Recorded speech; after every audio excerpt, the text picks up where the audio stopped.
All right, I do believe we are live. Welcome everybody to another left stream. We are back from the 4th of July holiday with you. My glasses are almost done.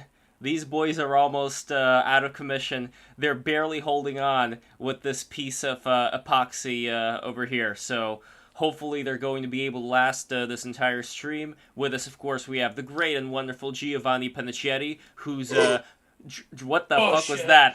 welcome, Sorry. welcome, Gio. It's great. It's By great the to see you way, here.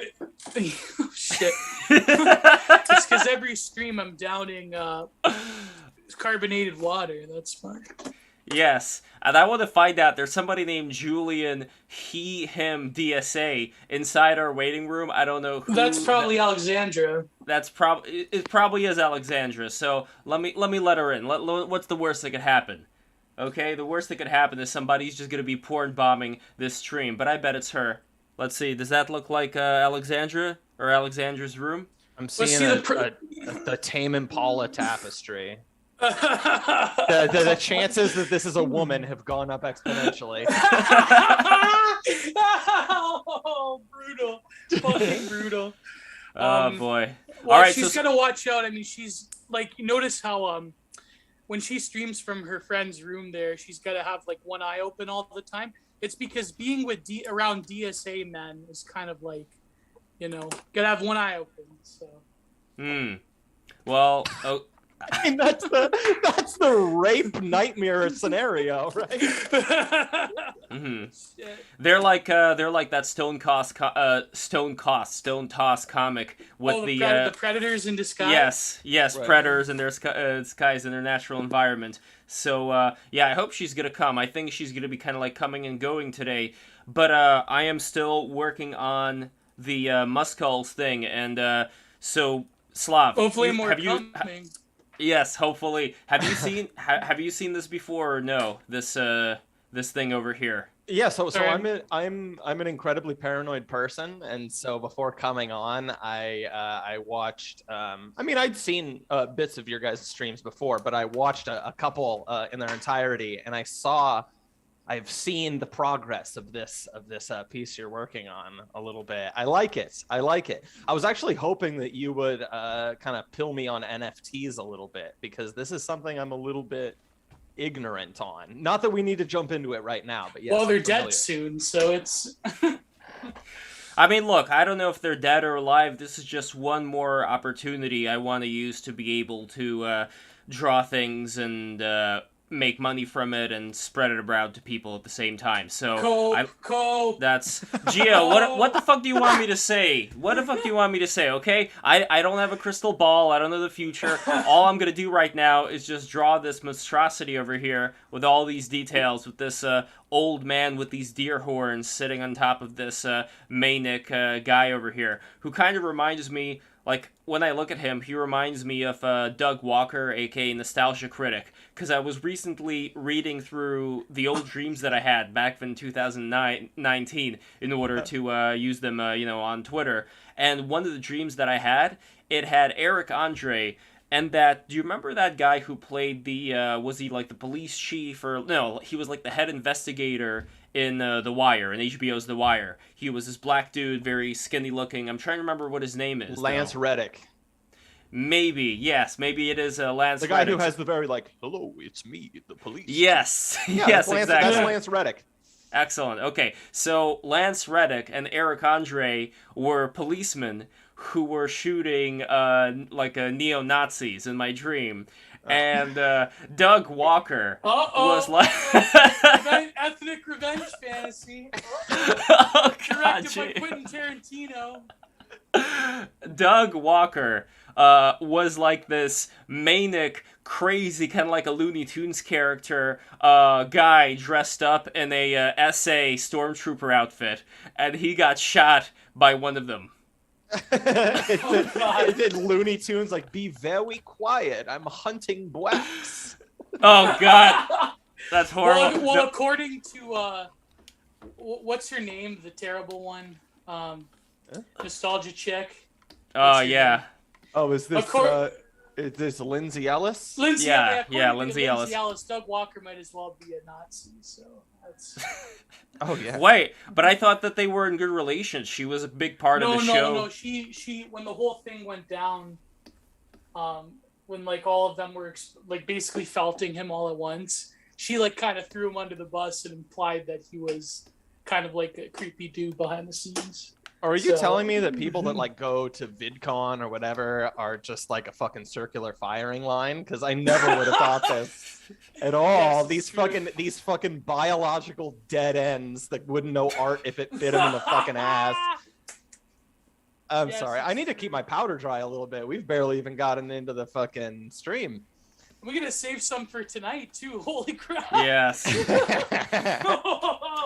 You remember that scene from Say It Ain't So? It was a movie from the early 2000s where that guy was in bed and he was saying, you remember it? He was saying to his girlfriend, save some for the honeymoon, you know, because something was going on down there. But then she was in the bathroom and she was like, "What did you say, Gilly?" And like a cat came out from under the bed sheets. Oh. I mean, I'm not a big fan of like the early 2000s comedy. I mean, we hardly have any comedy movies today, but at least everything back was then, great except for comedy in the early 2000s. Yeah. Yeah. You think so? I don't know. I can't say I have a strong opinion on it, but I do know we've like enough time has passed to where we get the contrarian hot takes of you know, saying things like the 90s and 2000s were like some kind of high watermark. I don't know. I can't say I was present enough mentally to really pick up on that or not. Sorry, I'm distracted now because I see there's a police officer just sitting outside of my fucking home. Oh, they're coming for you, man. I know. They're coming for you. Julian, you narked on me. I know what's happened now. I'm fine. Well, it's probably my dream coming to life. Like I created that kind of a what do you call it? A tulpa out of describing my dream. An and now, egregore. Yes, exactly. This police officer exists because of your belief in him. Please, you need to end this now, please. Well, it's true what Deleuze said. The Fed is inside your head. You know, so that's right. There you I go. know this problem in right now will only be solved with by schizoanalysis. I need you to do this for me now. But before we go on, I must say, Slav, your tweet game, I would say, is like on the level of Mass Bastard and other great luminaries. Your tweet game is like bar none. Great BTR luminaries. That's what we do. We just suck in all the Twitter people all at once and just that's how we grow. But Slav, how did you get started and why are you called Slav? Are you an ethnic Russian? I am not actually. I'm wearing Slav face. As a matter of fact,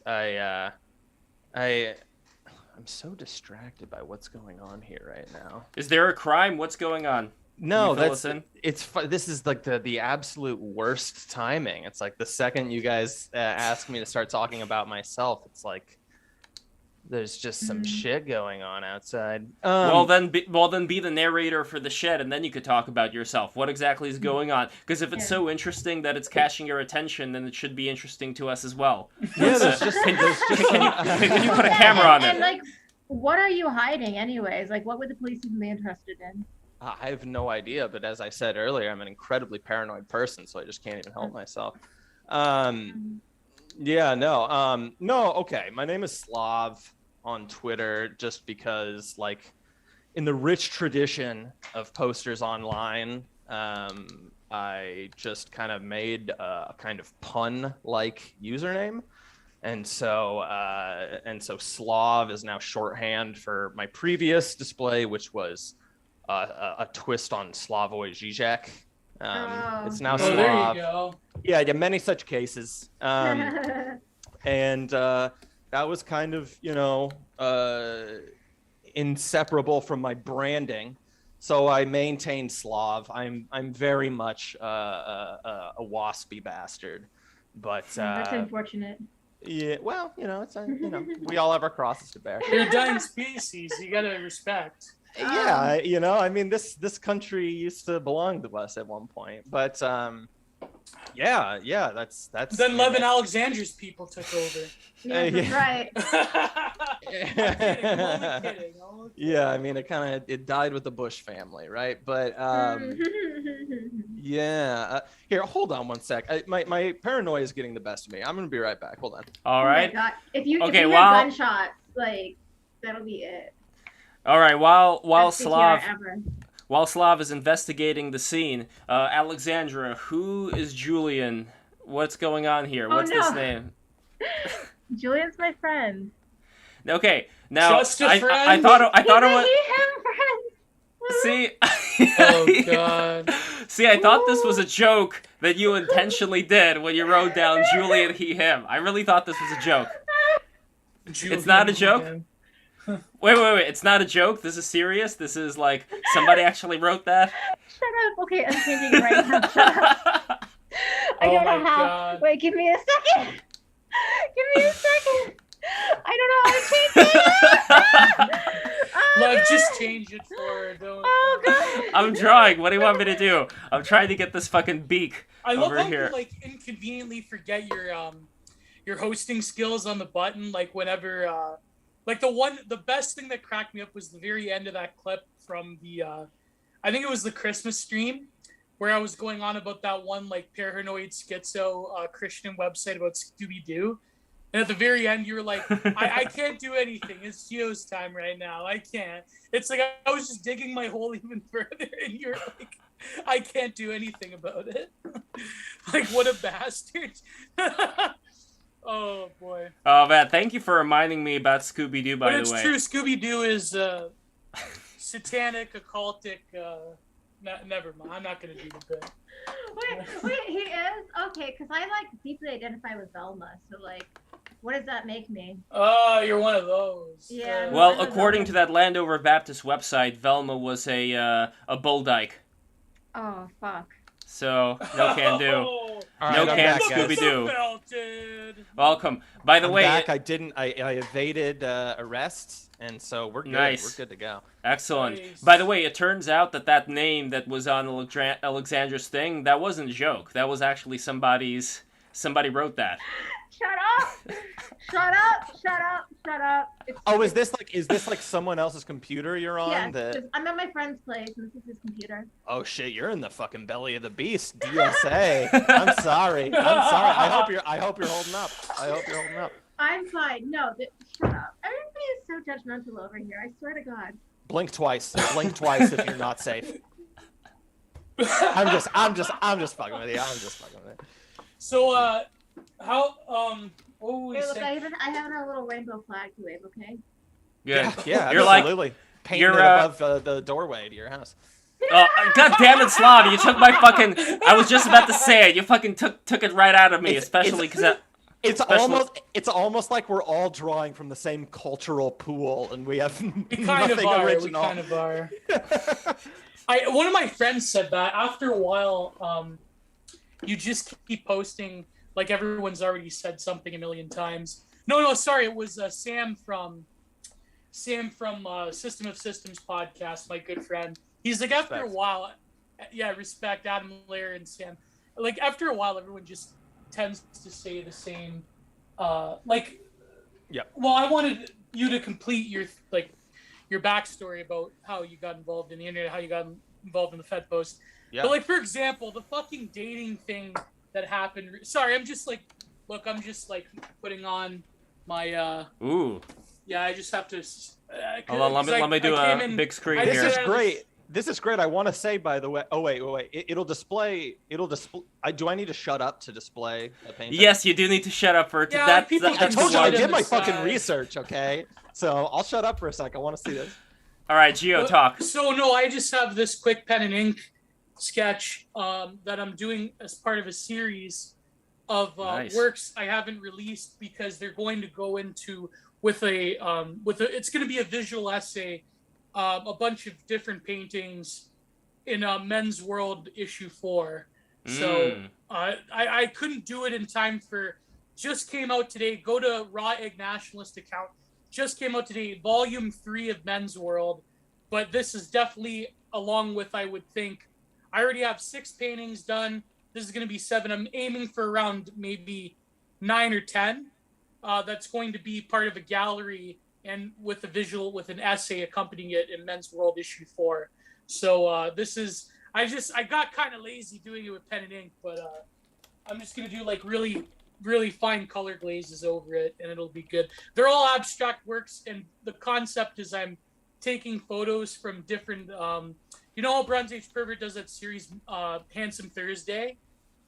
I'm basically taking photos from different bodybuilders that do Handsome Thursday, and so that's like the concept on. But anyways, before we get into that, I wanted, Slav to finish, but also like, for example, the whole fucking dating advice bullshit that happened recently. Like, that's just a good example of how people sort of like, it becomes like a hive mind. It becomes like a Borg, where like one person says something, then you could like see the chain reaction. Well, look, I think it was Radfem Hitler that started off that discourse, if I recall. Oh, that's Is Radfem Hitler ever going to be on BTR?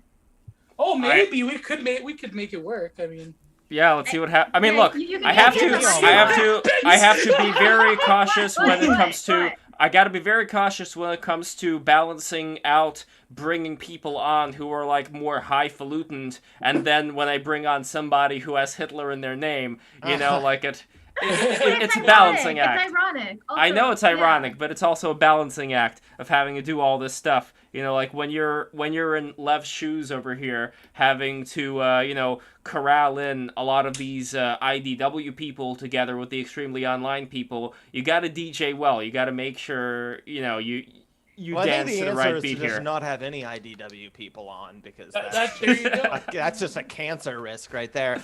Oh God!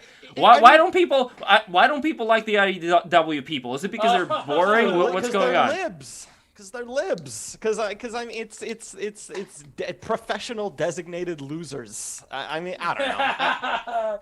That's true. Look, they're the only people right now who I know who are actually doing something about the critical race theory in terms of raising money for lawyers, for like teachers that get kicked out and stuff. So at least for that, I'm going to give them props. Is Rufo IDW?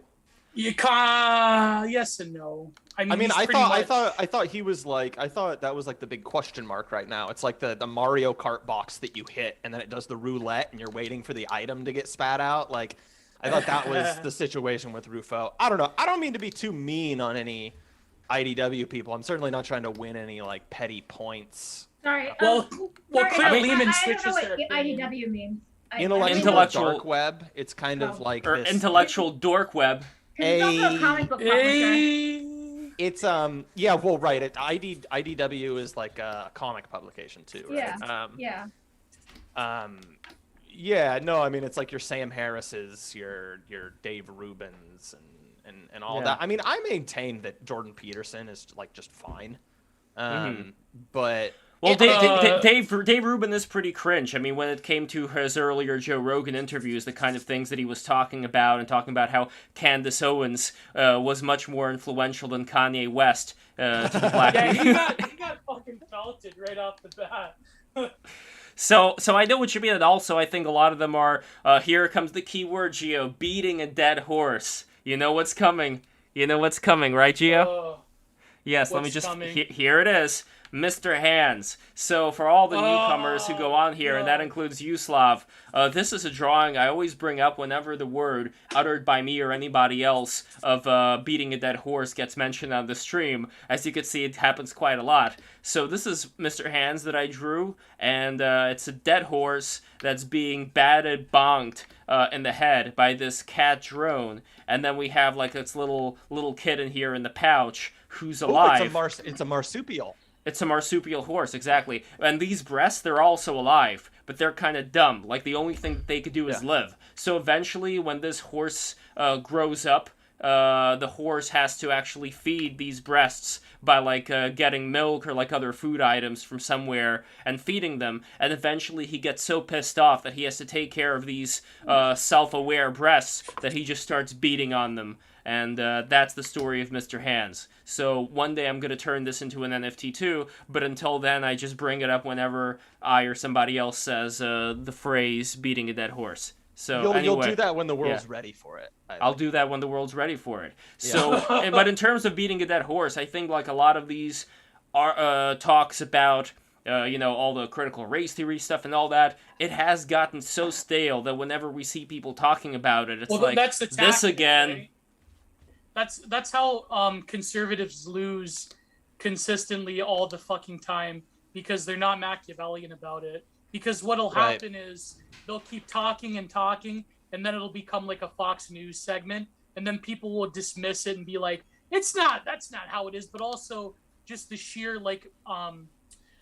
because they're not in a position, because the right is not in a position of cultural power, what happens is a sort of weird entropy enters into the discourse, and then people are like, oh, let's move on from it, because they don't have the power or the cultural cachet to really sustain a true discourse around it. Entropy, as far as just like you've poisoned the well of that topic and that discussion. Well, that too, but also just the ability to maintain a serious discourse around it in public consciousness, to the point where like there's fucking Hollywood budget TV shows, Law and Order episodes about it, sort of thing. Like there's no. I mean, that's almost kind of what I mean, right? Of like, exactly. like one thing I think about a lot as far as like conservative ink normie shit is that it's kind of just like the island of misfit toys, where you just send facts and stories that contradict the narrative there, so that it never goes anywhere. Yeah. Well, that's how you kill it, right? Like that's the farm that you go send the old retarded dog to. Exactly. Yeah. Yeah. You send old Yeller to. Yeah. I'm a little salty about the critical race theory thing, because I remember I was like replying to some like conservative right wingers fucking post or something, and I was like, what does any of this look like in practice? Like, we're gonna ban critical race theory. Like, what does that actually look like in your mind? And people just fucking dogpiled on me and freaked out, and I just said, like, I've met enough, and this has since just become like kind of a common take. But like, I've met enough teachers in real life, person to person, to know that like this is kind of a doomed task a little bit, right? And people did freak out on me, and then Yarvin basically goes and says the exact same fucking thing, and people are soy face over it. Mm-hmm. What's that? They soy face over. Over Moldbug's thing. Yeah, no, exactly. And like, maybe if I didn't have like a homunculus fucking Homer Simpson avatar, it would help. But like, it's absurd, and that's why I think that like at the end of the day, I mean, the person who's probably got the best fucking take on it is Bog Beef, right? Of just like it's a transfer of political power. You're hitting them where it matters in the checkbook. I think that's something that I'm pretty confident in and everything. But I don't know. Wait, just to make sure what you meaning that the people who are rallying against CRT right now are going to be hitting the other side who is for it where it hurts in the checkbook. Did I understand? Correct. Well, that's because framing this as an attack on an industry.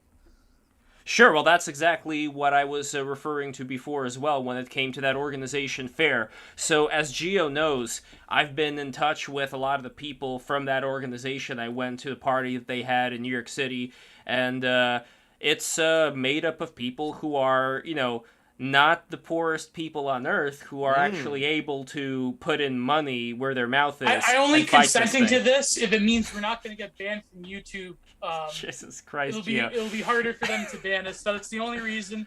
Other than that, they're very nice people. One of them, who I met there, he worked for the Federal Reserve of New York, and I went to no, this is good. And I went to meet him at the Harvard Club.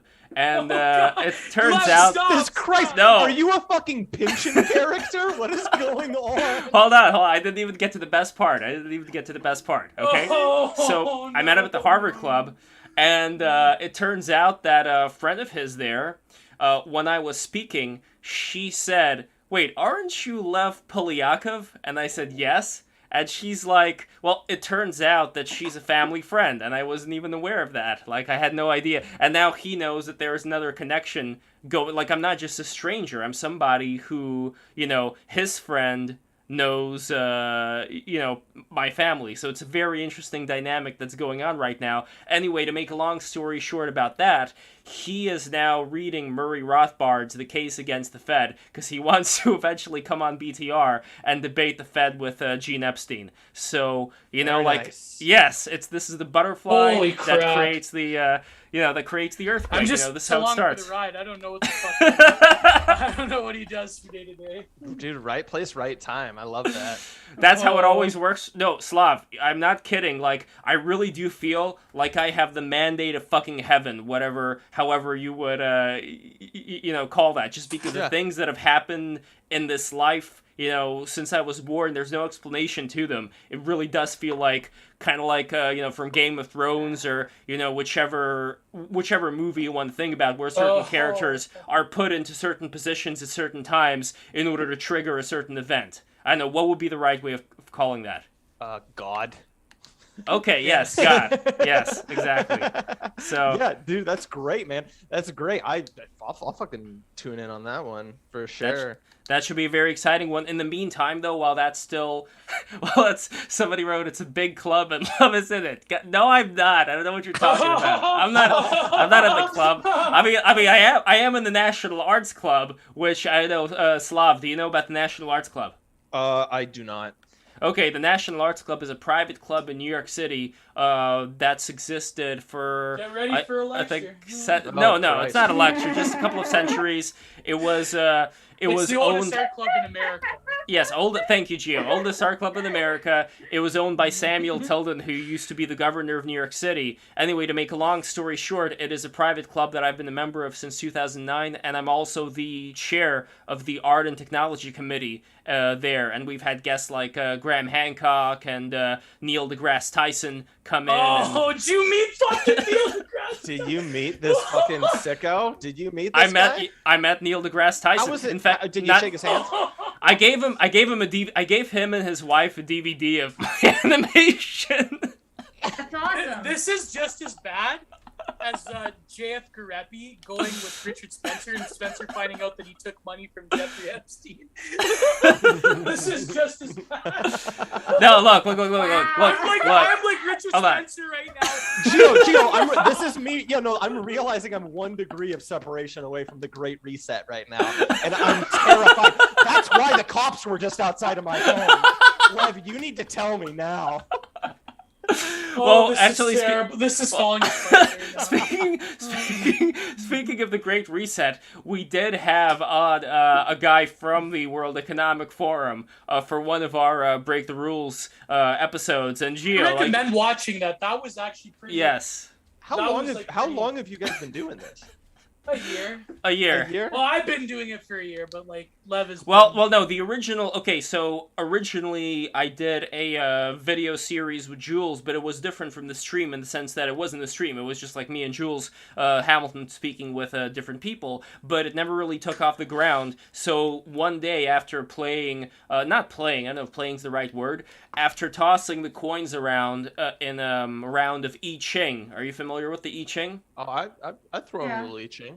There we go. So I got here and there. Exactly. So I got inspired from that to do a live stream, and ever since then COVID hit, and ever since then, it's just been just the increase in subscribers and I came Patreon on, and all he that. invited me on one episode, and I literally never left. That was Yeah. That's what it took. No, that's literally what happened with us with Correct Opinion Haver on Fedpost. As he's Shit, really? Yeah, he's just dude, our original lineup consisted of had fucking Turbo Fucker on.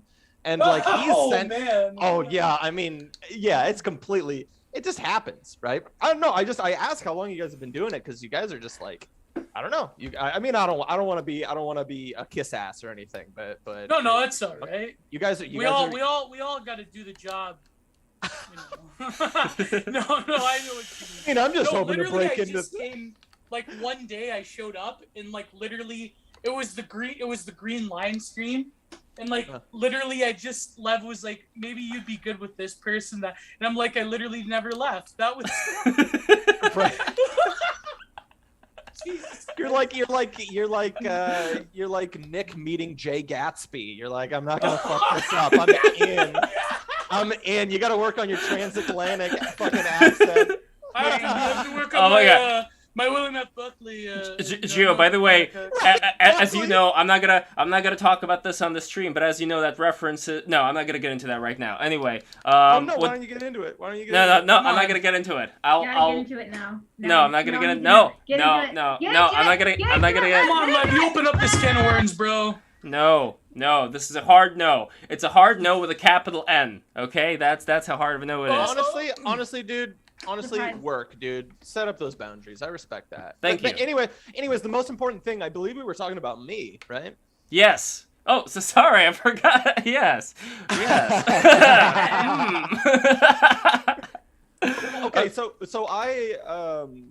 Okay, so we were talking about everybody just begins to just repeat shit that they're seeing on the timeline. And I remember this because there was something I wanted to say because I was just thinking about it while I was on my way to get coffee ahead of this, which is also the explanation for why I can remember anything, is I'm highly caffeinated right now. I'm not, but can I get a base check for caffeine? I'm not super familiar with Paul Scalise, Lindy Man. Oh God. Okay, see, I understand there's a lot of those reactions. I don't know him particularly well. But I did see he had a post yesterday, the day before, that I thought was pretty on the money, which was he was saying, you want to be on the timeline, but you don't want to be of the timeline. Yeah. And I think I think that that's a real risk that people run. And I think that one thing that I've fallen into is thinking that you really need to get creative and complicated about how to balance that out. When in reality, assuming you're a reasonably thoughtful person or something, you really just need to make sure you're living a fucking life that just isn't you craning your neck in front of your computer 24 hours a day. Thank you for the I'm reminder. screwed. I'm screwed. Well, I see you painting. Come on, Well, no. I mean, I think because what me and Lev do are so integrated to the internet. But I mean, the reason Scalise is saying this is for purely mercenary reasons, and of course he doesn't like me anymore, so that's but I get what you're saying. I mean, it is true, you want to there's always a balance that people they think that just being terminally online is going to deliver you into becoming some idea of whatever prolific poster that you have, which isn't the case. And it's strange though that it's even called prolific poster as opposed to there used to be intelligentsia circles. That was what existed before. Are there even any intelligentsia circles at all offline? I'm kind of wondering about that. Offline? No, offline. That's what I'm kind of curious about now. Intelligentsia circle? Well, of course, right? Everybody forms tiny little intelligentsia circles.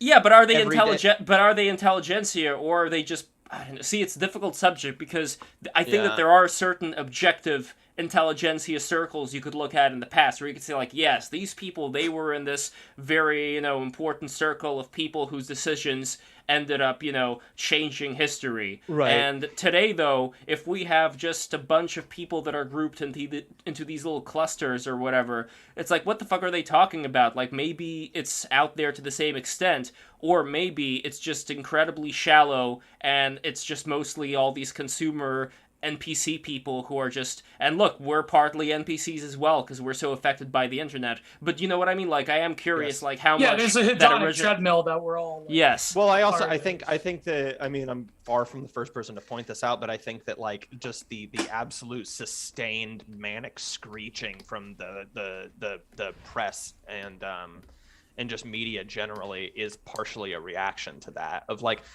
you have email groups of journalists and tastemakers and things like that, but they're more irrelevant than they have been in quite a long time, right? And what are they even talking about? That's what I'm kind of curious about. If I were to be a fly on the wall and you'd think that I would already know the answer to this, but I kind of don't. It just seems to, like, whenever I try to think about it, kind of eludes me. Like, what are they talking about? Well, like, the saddest thing is that a lot of what these people are talking about is the same thing we're talking about, and they're of the timeline, which is like a lot of just weird shit they're seeing on Twitter. Like, have you ever had that experience where you're reading something, like in print media, and you just the light bulb moment, you know, kind of goes off that you realize you're reading something about like Twitter drama. Yeah, it's like I heard Lomas had a take. I heard ZHP had a take. I've had that. Like there's it's whole like articles that are mined.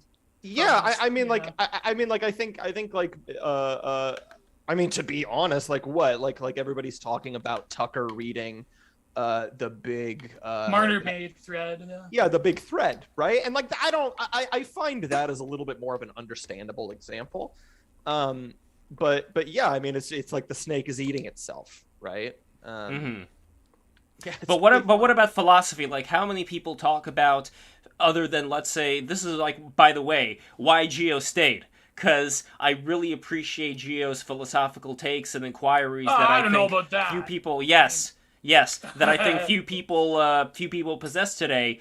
And it seems like if we were to be transported back into fucking ancient Greece and attended one of those, that was a nice one, and attended one of those events where I'm sure they also did plenty of belching, but attended one of those events, you know, where they drank wine and they talked philosophy. They had catamites. Oh, sorry. Yeah, like I would have guessed that the level of conversation would have been beyond just like so-and-so at the forum did so-and-so, you know, like... I'd imagine it would be beyond that, so that's why I'm curious about, like, how many of those kind of conversations, even if you're not original, even if you're referencing other thinkers, still, how much is that in effect today, as opposed to just, like, what is considered to be, I don't know, like, probably they'd be talking about, I mean, I don't want to guess, but probably they'd be talking about more of these contemporary thinkers, like, what's her name? She wrote, oh, man, Alameda? No, not that. Hold on. This black lady who Bell Hooks. So, you know what I mean? Like, I'm just curious. Like within the philosophical circles. What? Like, this is just an aside, but why did Bell Hooks get picked up by like the anti-CRT people? Because like Bell Hooks is considered like a popularizer. She's not on the level of like a like what's her name? Octavia Butler or someone like that. Like she. Oh, sorry. Go ahead, Slav. I'm sorry. Yeah. No, well, that's pretty much that's pretty much it. When it comes to the subject that people talk about, it's like people that say like Robin DiAngelo is a serious guy. Yeah. No, but even like how much would people talk about? Like, I'm sure you wouldn't run out of things to talk about when it comes to Aristotle. Just for example, right? Like people, if they know Aristotle, they could talk about Aristotle all day, and they'd probably learn something new. But instead, it just feels like the level's been lowered, and the kind of stuff that people would talk about in these intellectual circles, my guess is that the standards have been lowered for that, but I could be completely wrong. I don't know. If I were to have gone to Harvard, you know, not just going to the Harvard Club for that meeting, but if I were to go to Harvard proper, you know, what kind of conversations would those intellectuals who study a lot of this stuff be having? You know, I'm just trying to figure out, like, where is the meat on the bones of society today in terms of high-level philosophical discourse? Okay, I feel like there were a lot of questions in there, and I like all of them. I'm gonna answer the last one because yes, that's the please one do. Well, to be honest, the last one was the question. Everything else was leading up to the question. Yes. Yeah, so I mean, you're right on the money. I think the frogs online are probably the ones that are having the most honest intellectual discourse.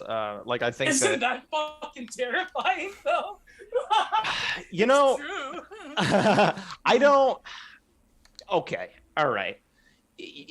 I'll mix this in with a little bit of Fedpost origins, right? My online presence and the podcast all kind of just started out as in my opinion, like kind of. Speaking for myself, I can't speak for everybody else, but like kind of fairly vanilla Bernie bro stuff, right? And a lot of that is, believing in like the democratic ideal, and shit like that. And I've since cooled on that, I think I would say. I think that maybe coming around a little bit to thinking maybe democracy isn't exactly the highest goal to be working towards is, you know, probably a reasonable thing. I think that in the context of of the ideal of democracy, yeah, like having like the frogs online, all these nobodies carrying on this intellectual tradition is like a great idea. But it's the truth. You're right. Like that's unfortunately we do have to pick up the pieces. That's as a frog myself, you know, not gonna lie. It is significant that we're in this moment of history where philosophy itself has been totally decentralized, but not in, you know, I mean, I don't hold any reverence for that word like some, you know, but I think it is true that we're in a very unique time in human history. Oh, sorry. Go ahead, Slav. Sorry. No. I was liking where you were going with that. Well, I think like it is true because for the first time ever, the demos has sort of taken over, ironically enough, the pursuit of higher thinking, which has never happened in any society, be it in China, in India, in certainly in continental Europe. But nowadays, I think that as exciting as that is, I truly have a severe skepticism of any sort of but I think like as much as I'm skeptical of any sort of nomadic, like any sort of nomadology, I think that that's the best we're going to get now because the people that are in positions of maintaining any sort of philosophic or cultural orthodoxy are frankly, in my opinion, demons, and they don't deserve their register. So yeah, I think that so I'm a big fan of that kind of use of the term demons and demonic. I like that a lot. Yeah, I mean, there you go. I think with these people tasked with the stewardship of intellectual traditions and everything, it's obvious when you're reminded of it, but it always bears repeating that their roles as keepers of an institution will always come well, maybe not always, but will frequently come before their roles and obligations as guardians of some metaphysical tradition, right? Like yes, the interests of the material institution is always the more important thing, and I think it's kind of just like that. But eventually that institution will fail to become an institution. Eventually it's just going to melt away if there's nothing transcendent, for lack of a better term, keeping it afloat.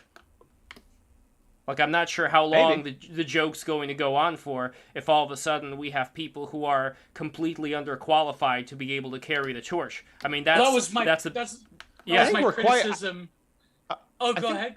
Well, I think that we're quite some time into academia being just what you described, and it persisting nonetheless. So I don't really know. I mean, I don't necessarily like disagree with what you're saying, but I do think that maybe there's just kind of some basic power dynamics.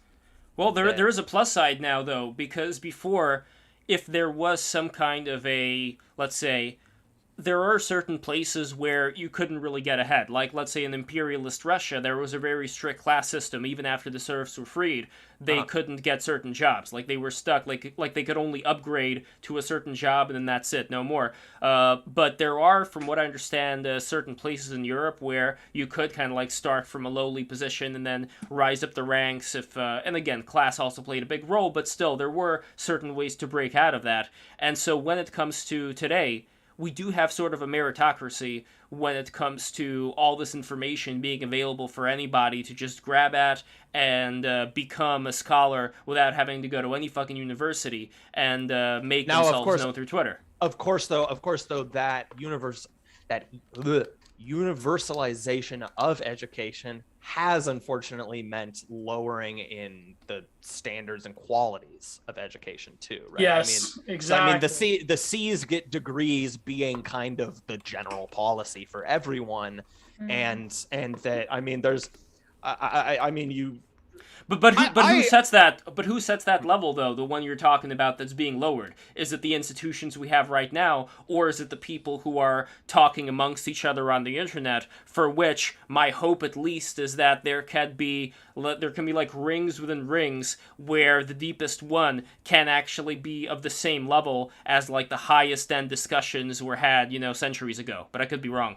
Who's setting the standards? Explain that a little bit more. So back then, when we had various universities, as we still do now, but back then, when they had much more prestige in terms of the intellectuals that came out of them, there were certain people who would set a certain level of discourse. Today, as we've just talked about right now, that level is being lowered, partly thanks to social media, partly thanks to just people maybe becoming dumber. Maybe there's less of a wall people have to climb to get to those positions, intellectually speaking. Yes. So my hope is that, okay, well, first, before I say my hope, just so you understand what I'm talking about here, these people who used to exist, who used to say, like, yes, this person can qualify into this intellectual elite.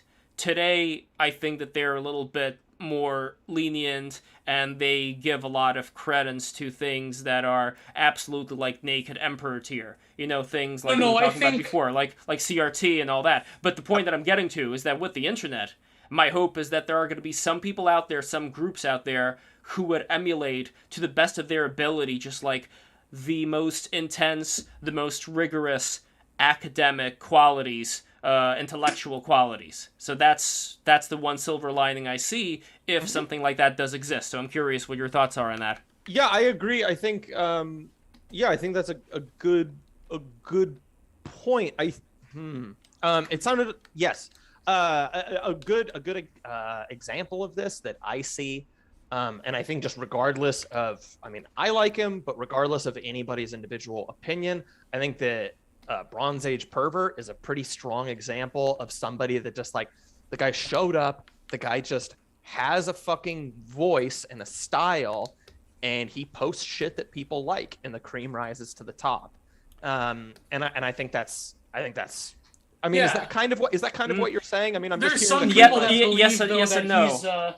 he's a glowy, but it's like No. But besides that, see, my problem with cream rise to the top is that it's correct in certain instances, but certain things that rise to the top based on notoriety may be that they are things that, let's say, people within certain academic circles would look at as being like, hey, there's something interesting about this, but I'm not sure if it's like the level of somebody like Wittgenstein, for example. Like somebody who would come into the academic world, the intellectual world, and like turn it on its head. Like that's the kind of stuff that I'm talking about, which I'm not exactly seeing from BAP, regardless of the interesting things that he would have to offer. So do you know what I mean? Like the cream rises but that's not his mission, though. He doesn't care, though. Like, he that's thinks fine. the institution That's fine. should burn, like that's...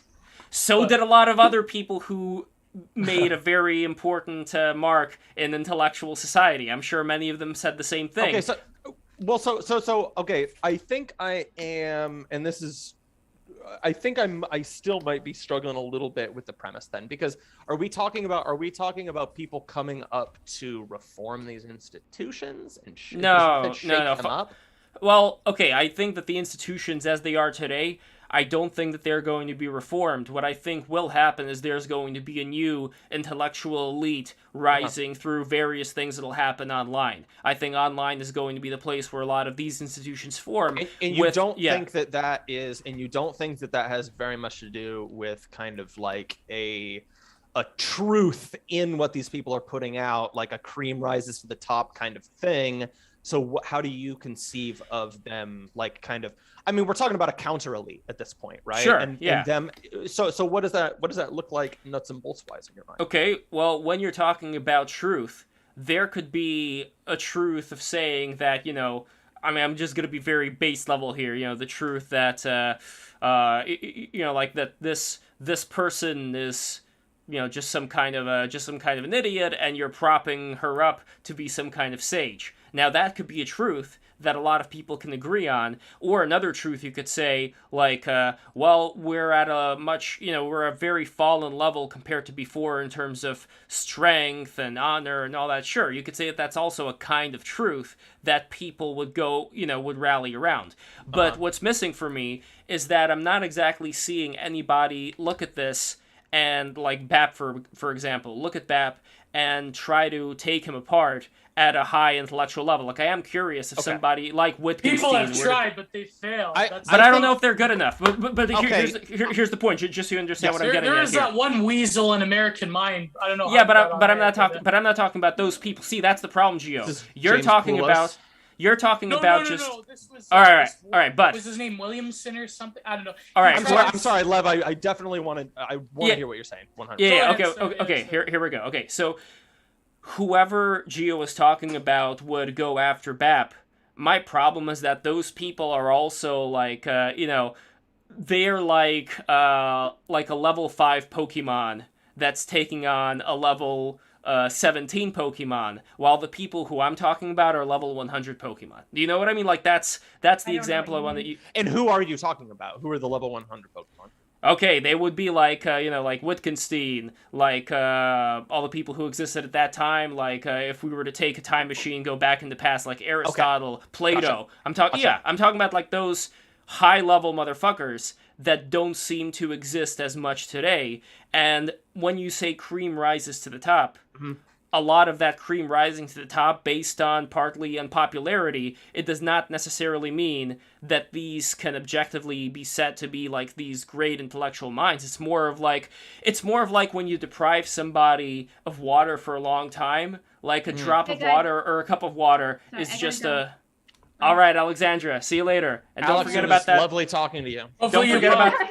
Don't forget about that Becky drawing. You remember the Becky drawing? Oh my God, yes. Sorry. All right, this may be done soon. All right, fine. All right, good. Bye-bye. Okay, Lev, I am.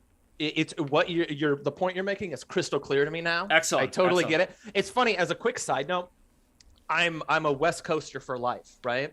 And I believe you're located in New York, correct? I am. Yes. So it's a very terse kind of a little faster way of communicating that I frequently mistake for. I'm far from the first person to point this out, but I frequently mistake as impatience. And so it's funny. I'm like Bambi slipping on the ice trying to understand your point you're making, but I get it. It's boom. All right. It's clicked in, right? Yes. Okay. All right. I agree. And your issue with cream rises to the top is also one that I think I hold.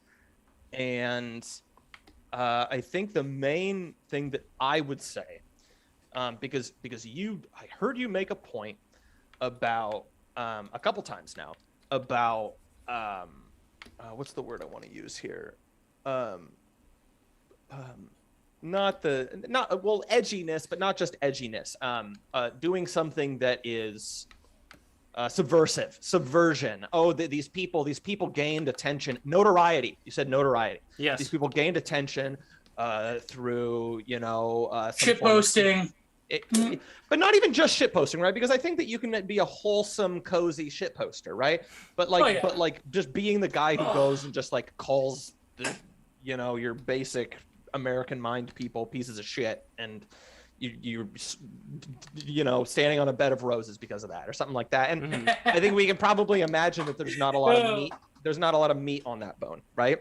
I've been reading a lot of like Marshall McLuhan lately, right? And it's not my first time. I'm just like revisiting it, right? Because I think it's important, right? And just I think the biggest thing, and the thing that you said that alerted me to it, was the notoriety thing, is the you're asking about ancient Greece and saying, how would that compare, right? And so then the question in my mind is, how would I be different than trustworthy Slav in ancient Greece? And the difference there is a media environment, right? And what is the media environment of Twitter? The media environment of Twitter is clearly one that kind of naturally directs towards unnecessary conflict. and it certainly rewards. I guess what I'm saying is that the media environment that we're in is one that doesn't really cultivate a high quality of discourse. And so I don't know that what we're looking at right now is one that is particularly capable of cultivating a counter elite that really have the kind of high level of quality in the discourse that would be necessary. Does that make sense? It makes absolute sense, but it's also very ironic when you would imagine you would transport one of these ancient Greek philosophers, or even somebody like McLuhan to the present day with the internet, with all this information available at your fingertips. Go to LibGen, go to wherever you want. It's like all there, all available for you. And at the same time, the fact that you're absolutely right that we are entrapped within this media cage, something that Alexander Bard would also call a sensocracy. Everybody's looking at what everybody else is doing, and it distracts you in a way. Like, all these screens distract you from being able to harness your concentration, one-point mindedness, or however they refer to that in Buddhist meditation, where you can actually get so much more out of certain concepts than just having your mind be this like a half trash bin where you just throw some trash in it and then throw some good stuff and then throw more trash in it, and eventually well, I think yeah.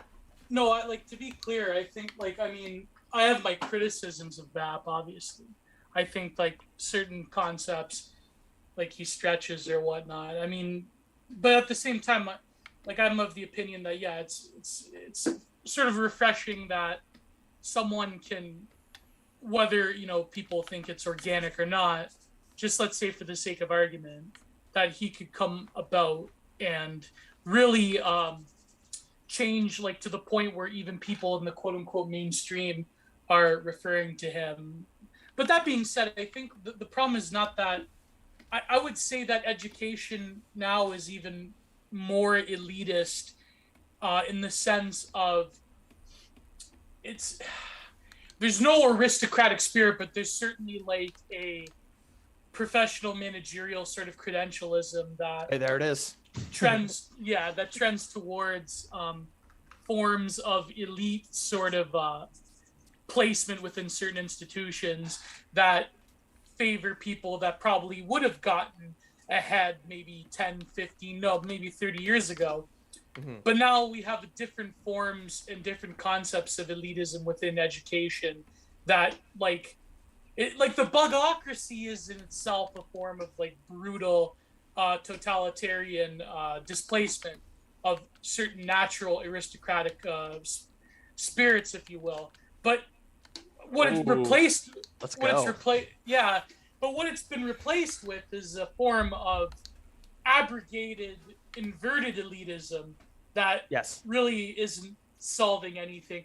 I didn't reach the PhD level. I reached the master's level, but I noticed right around the time I was contemplating a PhD that things had gotten to the point around, I would say, when was it, 2018, 2019, that I was I have no chance in hell because I don't fit the, because unless I'm going to, I don't know, Sunny, where they still recognize Italians as PMCs. Wait, Sunny in New York? Yeah, where they still recognize Italians as people of color.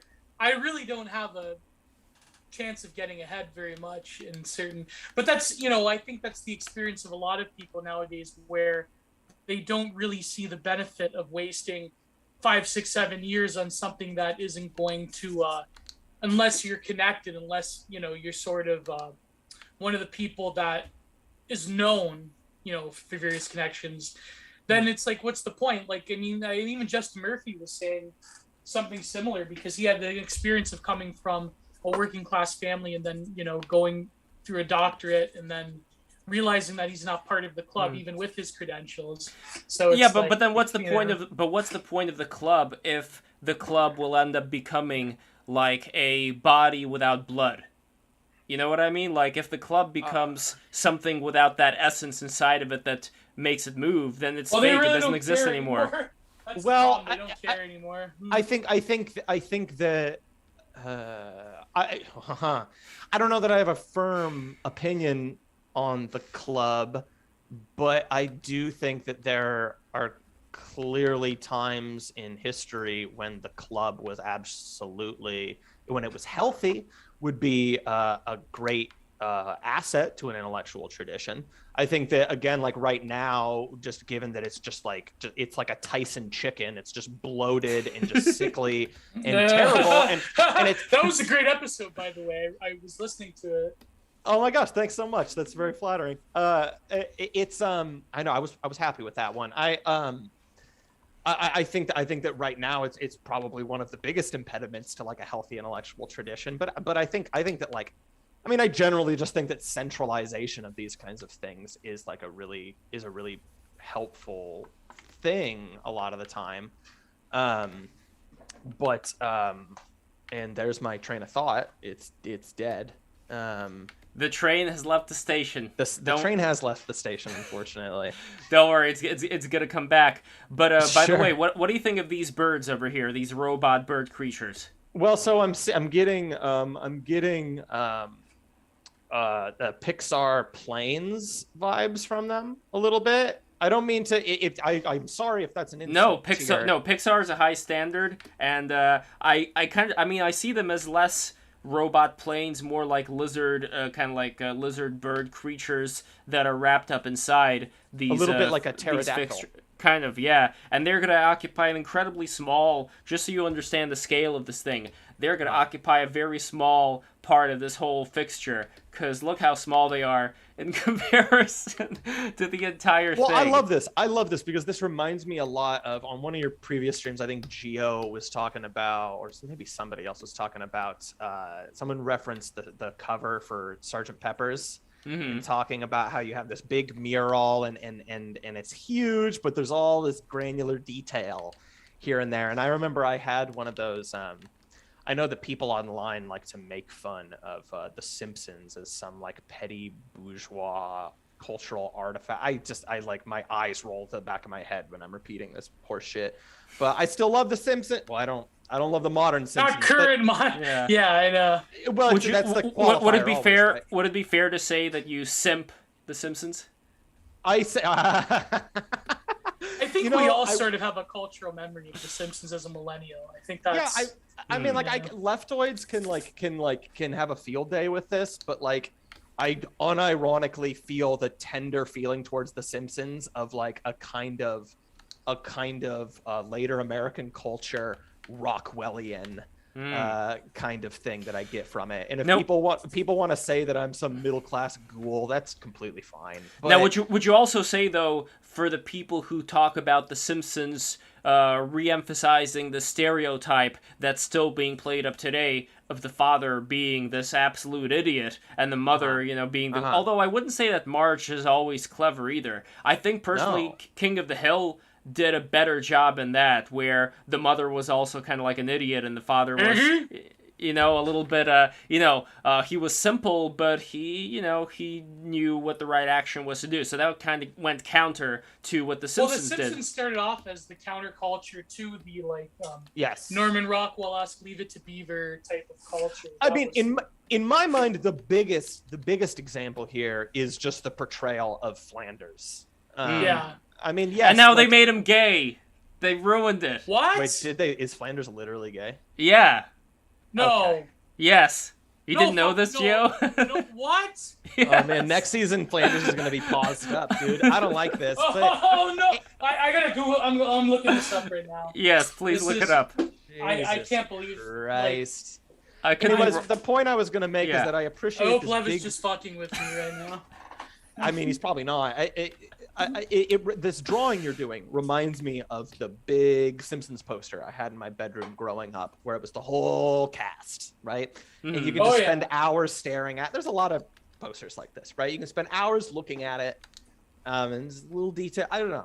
I get a kick out of it. I like it. I grew up reading like a lot of comics, and so I have an appreciation for looking at big posters of Jim Lee drawings. And, anyways, they literally took that line from the snow trip, Stupid Sexy Flanders, the millennial writers, and they fucking shipped it into reality. Yeah. Let me look this up if Lev is just fucking with me right now. But go ahead, Slav, go ahead. Oh no, that was the main meat of my point. I wanted to get back to what we were talking about a second ago, but again, I feel like it's kind of gone now. We're talking about a counter elite. We're talking about an intellectual tradition. Talking about an environment that just. We talked about. Okay, we brought up Justin Murphy, right? Yes. We talked about Justin Murphy. Juicy Morphber. yeah. Go ahead.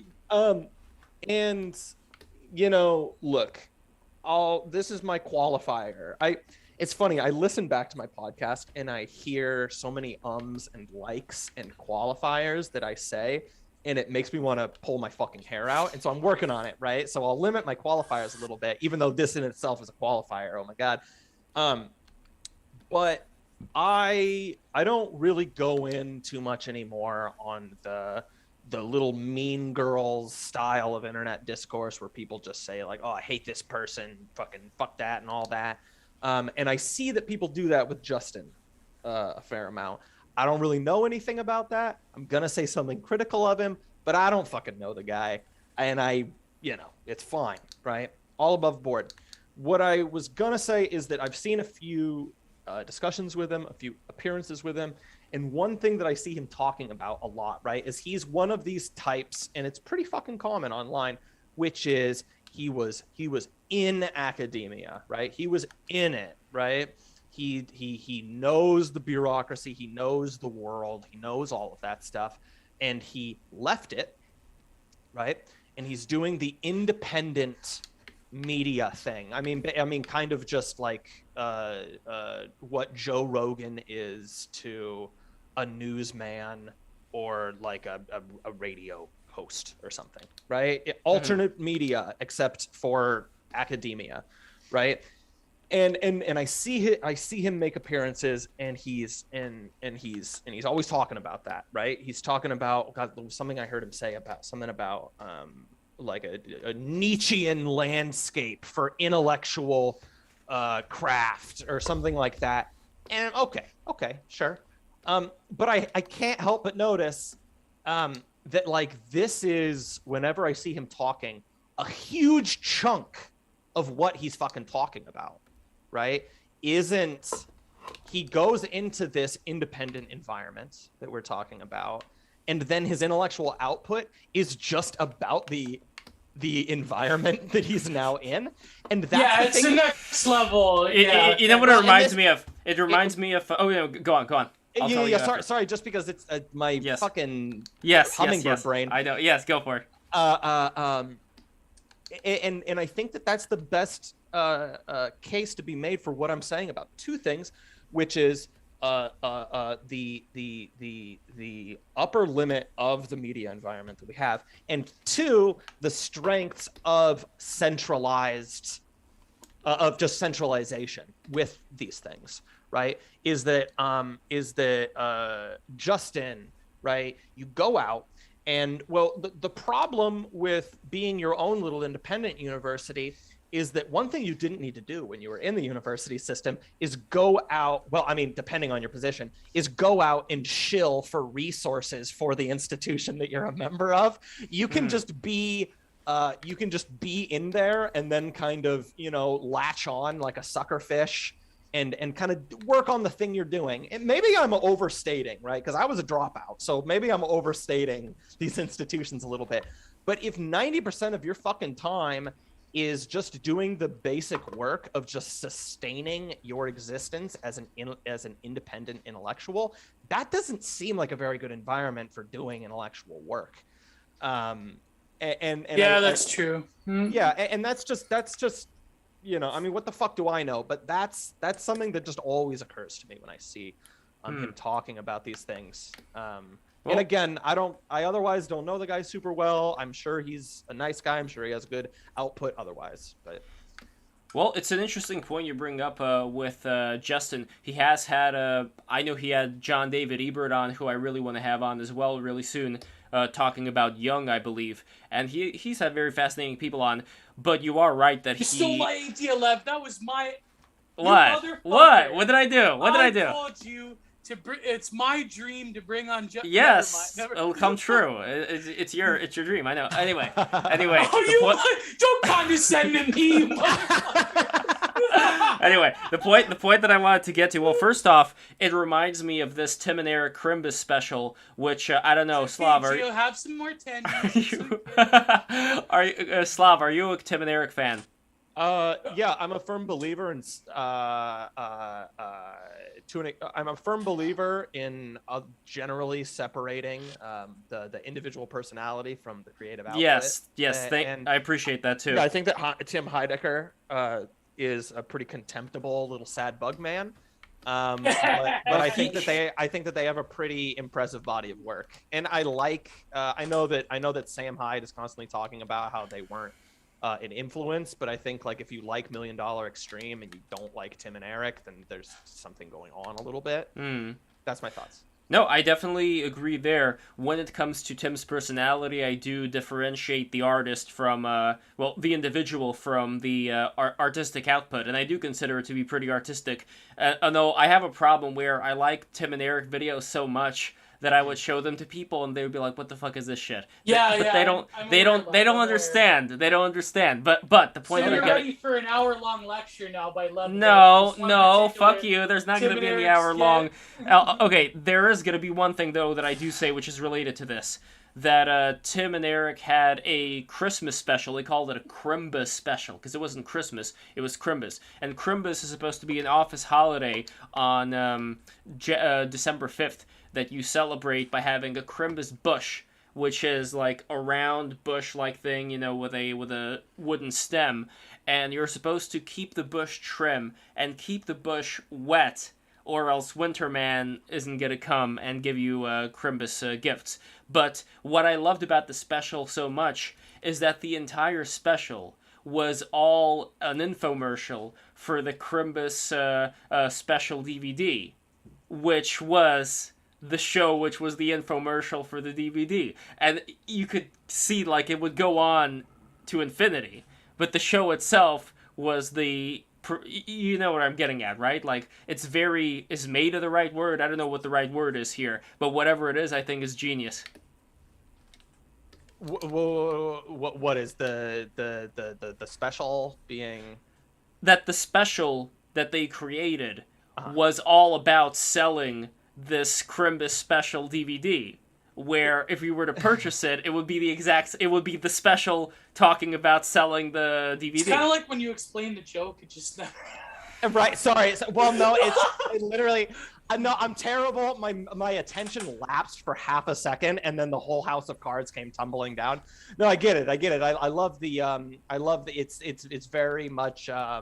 Grant Morrison's Animal Man a little bit. You're involved in the creation of the art while it's happening.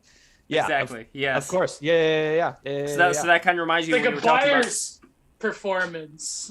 Yes, well, Joseph when you were Myers. talking about Justin Murphy, it's a similar thing where if all it is, and I know it's not because he's had other people on, but if a lot of it is just like, this is what we're selling, like, welcome to the show, we're going to be selling this, and then it just keeps going on, selling what the show is, which keeps repeating every time, eventually gets bored. I was one of his first guests, and he gave me, he did the job for him. And he was a guest on BTR, and like I said before, he had other people on, but I think it's just like a general trend, not with Justin, but just with all the IDW people. It's just this general trend. Like, he keeps selling the same product, and maybe there are new people out there, and I'm sure there are.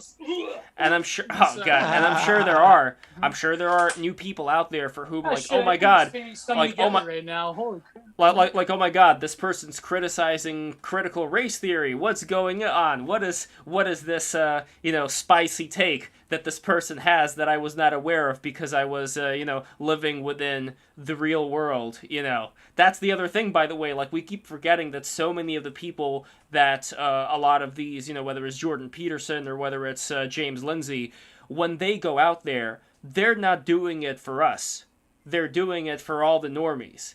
And for all the normies, a lot of Uh-huh. this stuff is brand new. A Yes. lot of them are the fence sitters. So my hope is that we are going to have people, like I mentioned before, FAIR, and other organizations that are going to have money that are going to be able to help out people who are, let's say, in Justin Murphy's position even. Because then it's a matter of, okay, why don't we actually start bringing in some of the people who have in the past contributed to the finances of these universities, and let's cut all the meat out. We don't need these fancy halls where they're not even appreciating all the beautiful architectural work that went in to make all these historic universities. Let's take all the heads of the universities and no, never mind. Well, I couldn't care less about the heads. I do care about the investors. So there are people. Is this Protestantism, but just for the university system? Is this just? Please explain. No, I probably is, but please explain. Oh God, I'm not as. Yeah.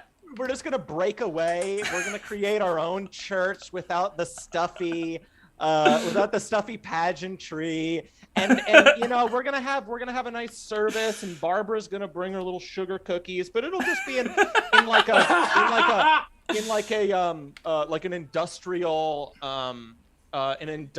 in a mall. Yeah, exactly. Well, no, what's the God, have you guys ever seen Punch Drunk Love? Oh yeah. It's just those long industrial buildings that are just, it's like the business spaces, right? My dad would always take me on business calls when I was a kid. I remember this very, very vividly, and I just spent a lot of time in South Seattle, in industrial areas, going into these little, these just boxes. They're just square buildings, fully utility. That's churches, right? That is. They're like total They're like beyond non-places. They're like on the margins of civilization. Exactly. And so what is this? Is this the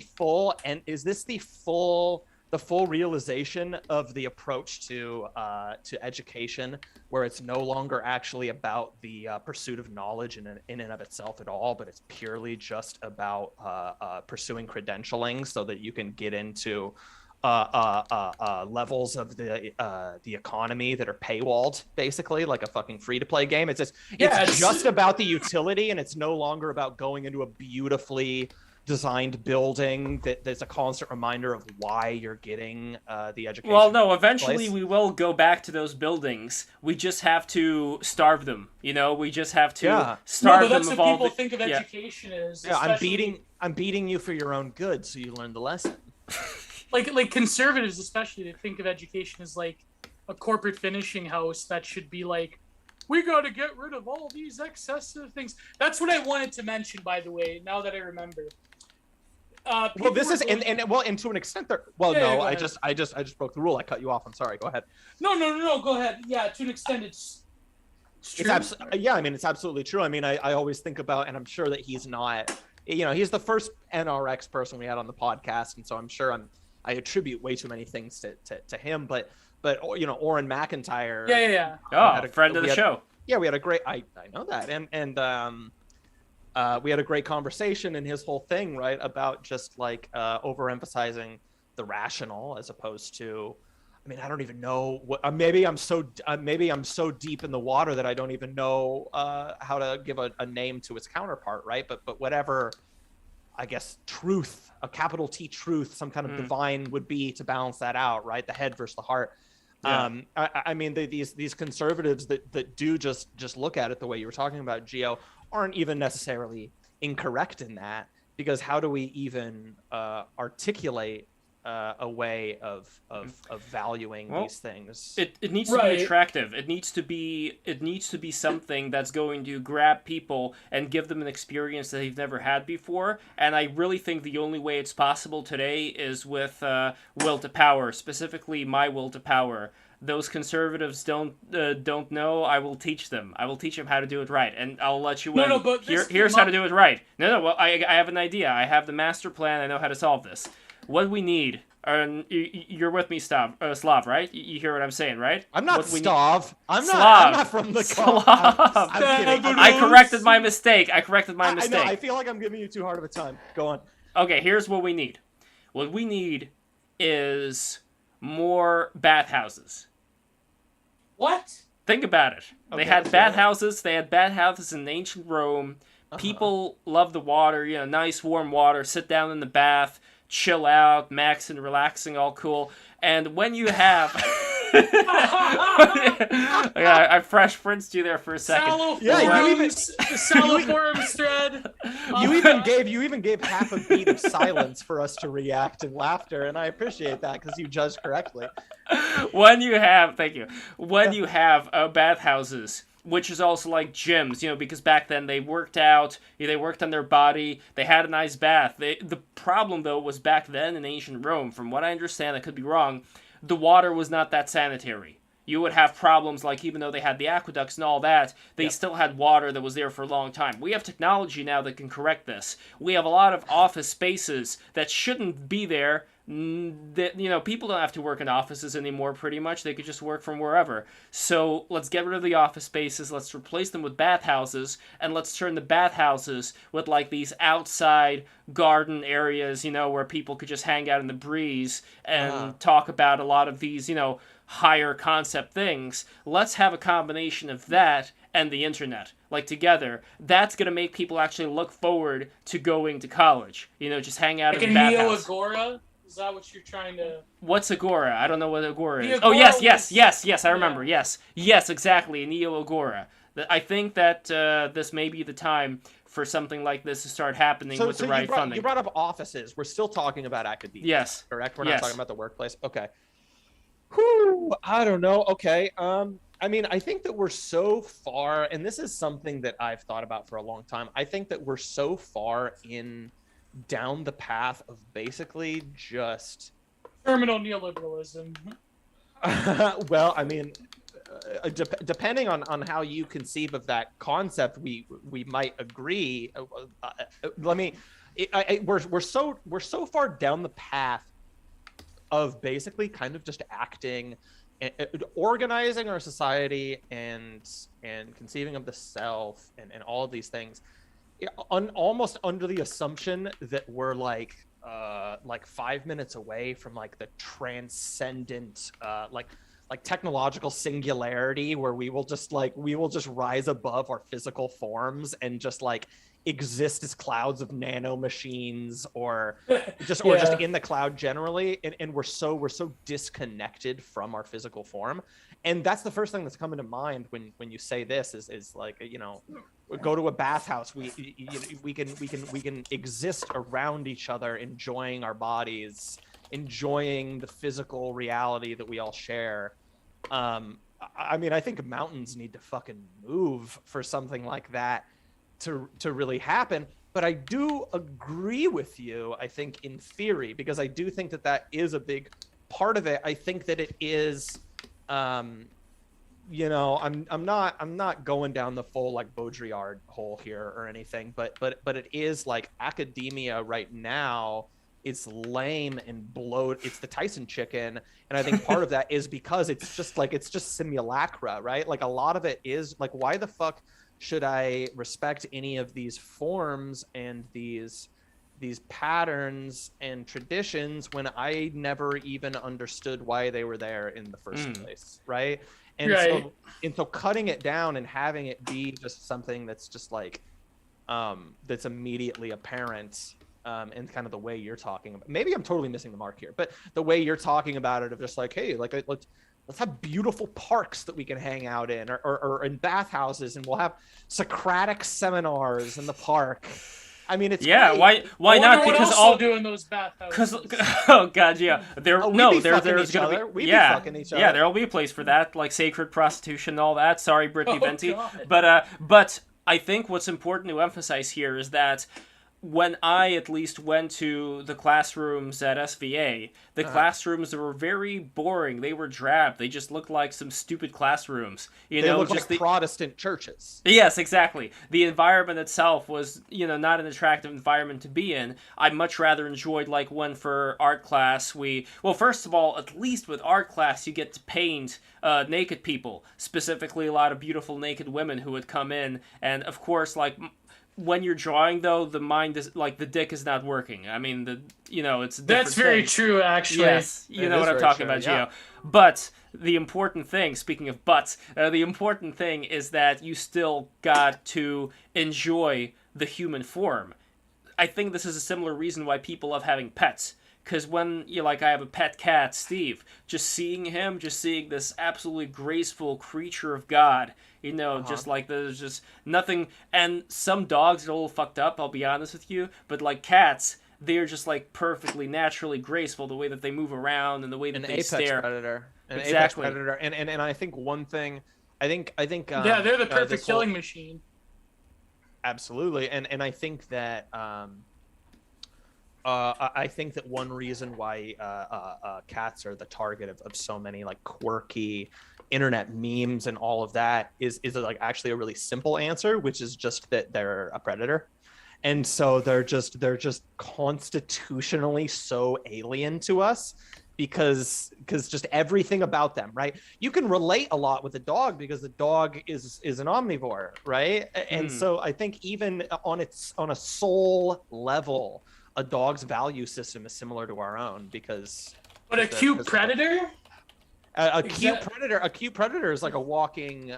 It's like a contradiction to how we see the world. Well, this is yes. It's like alien to us. Well, that's why they were considered divine beings in Egypt, right? Well, this is also why I think there's an attraction people have to anime, and you could even see that. Well, you could even see that in a way, and I talked about this before. Speaking of cat boys, sorry, that's another time. We gotta finish this one. But... Okay, and I look forward to Speaking that of one. people that got felted recently. I was gonna say yes. cat boys. We're talking about Fuentes. Okay. Oh okay. boy, yes. Felted. Okay, so when it comes to anime, or when it comes to even like the Japanese aesthetic in general, where we would have, for example, certain girls like having like like the crooked teeth. I don't remember what that's called, like that particular stuff, and it kind of makes it look like they have fangs. And I think that there is something in that. Why also, speaking of cats, who loves cats more than Japanese culture? Just think of how many different toys and various glassware and various things that you see in Japan are devoted specifically to the image of the cat. And I think that there is something to that in the Japanese, from what I understand. Like their whole civilization exists in this realm of the gods type thing, where you would have the Oni, you would have all these various creatures from Shintoism. And like even saying Shintoism is not exactly correct, because from what I understand, like the traditional organized Shintoism was established around like World War II times. But you could say it's just like pagan, shamanism. It's like something that I think a lot of different cultures have, but specifically today, I think the Japanese have that still in spades, where I think that they would even associate themselves as being beings that are made up of all these different Jungian archetypes, including those of this daimonic realm, where it's not like demons in a bad way, it's just like these various playful, animated things that do have fangs and do have all these very cartoon-like expressions, which I think is, again, why people relate so much to anime, because it combines that kind of quality together with a certain idea of what is beautiful. I mean, I'll say it right now. I think like Neon Genesis Evangelion is a really good example of something that is there's something particularly profane about seeing a cutesy, dare I even say kawaii kind of animation aesthetic that's being used as the vehicle for really, really severe content, right? I think that there's something going on there. I think that speaks to what you're talking about. I am literally like sitting funny in my chair because I need to piss so bad. Go for it. Allow me to run down the hallway Please. really fast. Hold on. Man, now I'm remembering that relationship I had with my ex-girlfriend who was Japanese. The Japanese one? Yeah, the Japanese girl. It was nice because she used to make me these desserts. Every time I met her, she had a new dessert for me. It was Why'd like a you real. break up with her, Lev? I look, Gio. I'm not gonna air my dirty laundry. I'm only No, going come to air on. my Curious. I mean, you keep talking about her, so obviously it's a sore point. No. I mean, things just didn't end up working out with her, and Let's see her grandparents' sorrow. no, Broken branch. Don't. Is that? Everything was fine with the grandparents. Don't worry. No, why did you break up with her though? Sometimes these things happen, Gio. You know, what do you want me to say? Sometimes these things happen. Come on, you're with friends Yes. here. No, I mean, it's really just like we decided to, enough was enough. And again, here's the thing, Gio. So, I don't like. I could say the good things. I like the good things. I like to say the good things about relationships, and whenever bad things happen, I want to be a gentleman about it and just. He cheated on you. No. Oh, I know. No, I'm gonna be a gentleman. I'm gonna be a gentleman, and I'm not gonna talk. But the point is that we had the good times, and I really appreciated those good times. Right now? I'm sorry. I'm just. No worries at all. I'm washing my brushes. I gotta wait for this to dry. Gio, it's okay. It's okay. We're in a media environment that cultivates conflict and meanness. Yes, it's true. Not entirely your fault. No, I don't understand though. Why Lev got felted right now from his Japanese ex. I mean, no, but what I don't understand today is why everything has to be presented online for everybody to know, because I do believe that there are certain things out there in life that that's true. Because the highest ideal is self-discovery, right? Total transparency, yeah. Yeah, and I think that a lot of people are hitting the upper limit of how far that concept can really go, because I just don't conceive of a self in that kind of way. And so I think when you're just really kind of wringing the towel out dry, you're just kind of, you're scrambling, you're grasping at straws a little bit. And so just this kind of like granular level of detail that you're sharing with everybody, it's like we reached that level a long time ago. Not a long time ago. I mean, do you know like Default Friend, Personality Girl? Maybe. Like they have their podcast After the Orgy, which I listen to almost every episode. And by the way, they recently had Lindy Man. I don't know how they pulled that one off, but they have this, they go back to this concept of the 2010s, the sort of like millennial experience of like the confessional article. That's sort of like a thing of the past, partially because like woke issues, like it transformed into like the woke confessional article of like I experienced this blah blah blah, but also just like the fact that these like people in like Jezebel and what was the big one, Exo Jane thought catalog, like they were just basically using these like young people to like put themselves through an internet thresher. Wait, is that thought catalog THOT? No, thought like, yeah, but it might as well be, right? Because a lot of those confessional articles, spiritually it is, because a lot of those articles were like, I slept with my father, I didn't realize it, here's what it's like having fucking double pen spit roast, like like that was the level of discourse. But were there any dog pills in there? There was, but it was it's all like if you can imagine like Joseph Campbell talking about rites of passage, except he's really just describing like the double-ended dildo scene from Requiem for a Dream. Yes. Yeah. It's kind of like if Campbell was describing the rites of passage of like a millennial, like an 18-year-old like fucking high on Xanax and like sleeping with some scuzzy dude that plays Call of Duty all day. So it's like... right. The village elders, they come and they have the masks, right? They have the masks. and the young ones, they can't bow out of it, but they get fucked in the ass. That's the point. They have to get fucked in the ass. You experience and fulfill their purpose. Yeah, you experience a kind of death, you see. Well, wait a minute. What you're saying is actually not that off the mark. according to Giorgiani, that was part of the Mithraic rituals. You were fucked. You were fucked in the ass by the higher class. No, it wasn't the ass. It was the you could never do it. Like, that was the misconception. That was a grave insult. So they would felch, if you know that. Oh yeah. Wait, But felch? You anyways, mean tossing salad? No, it's like in between the thighs. They would never Okay. like penetrate. That was.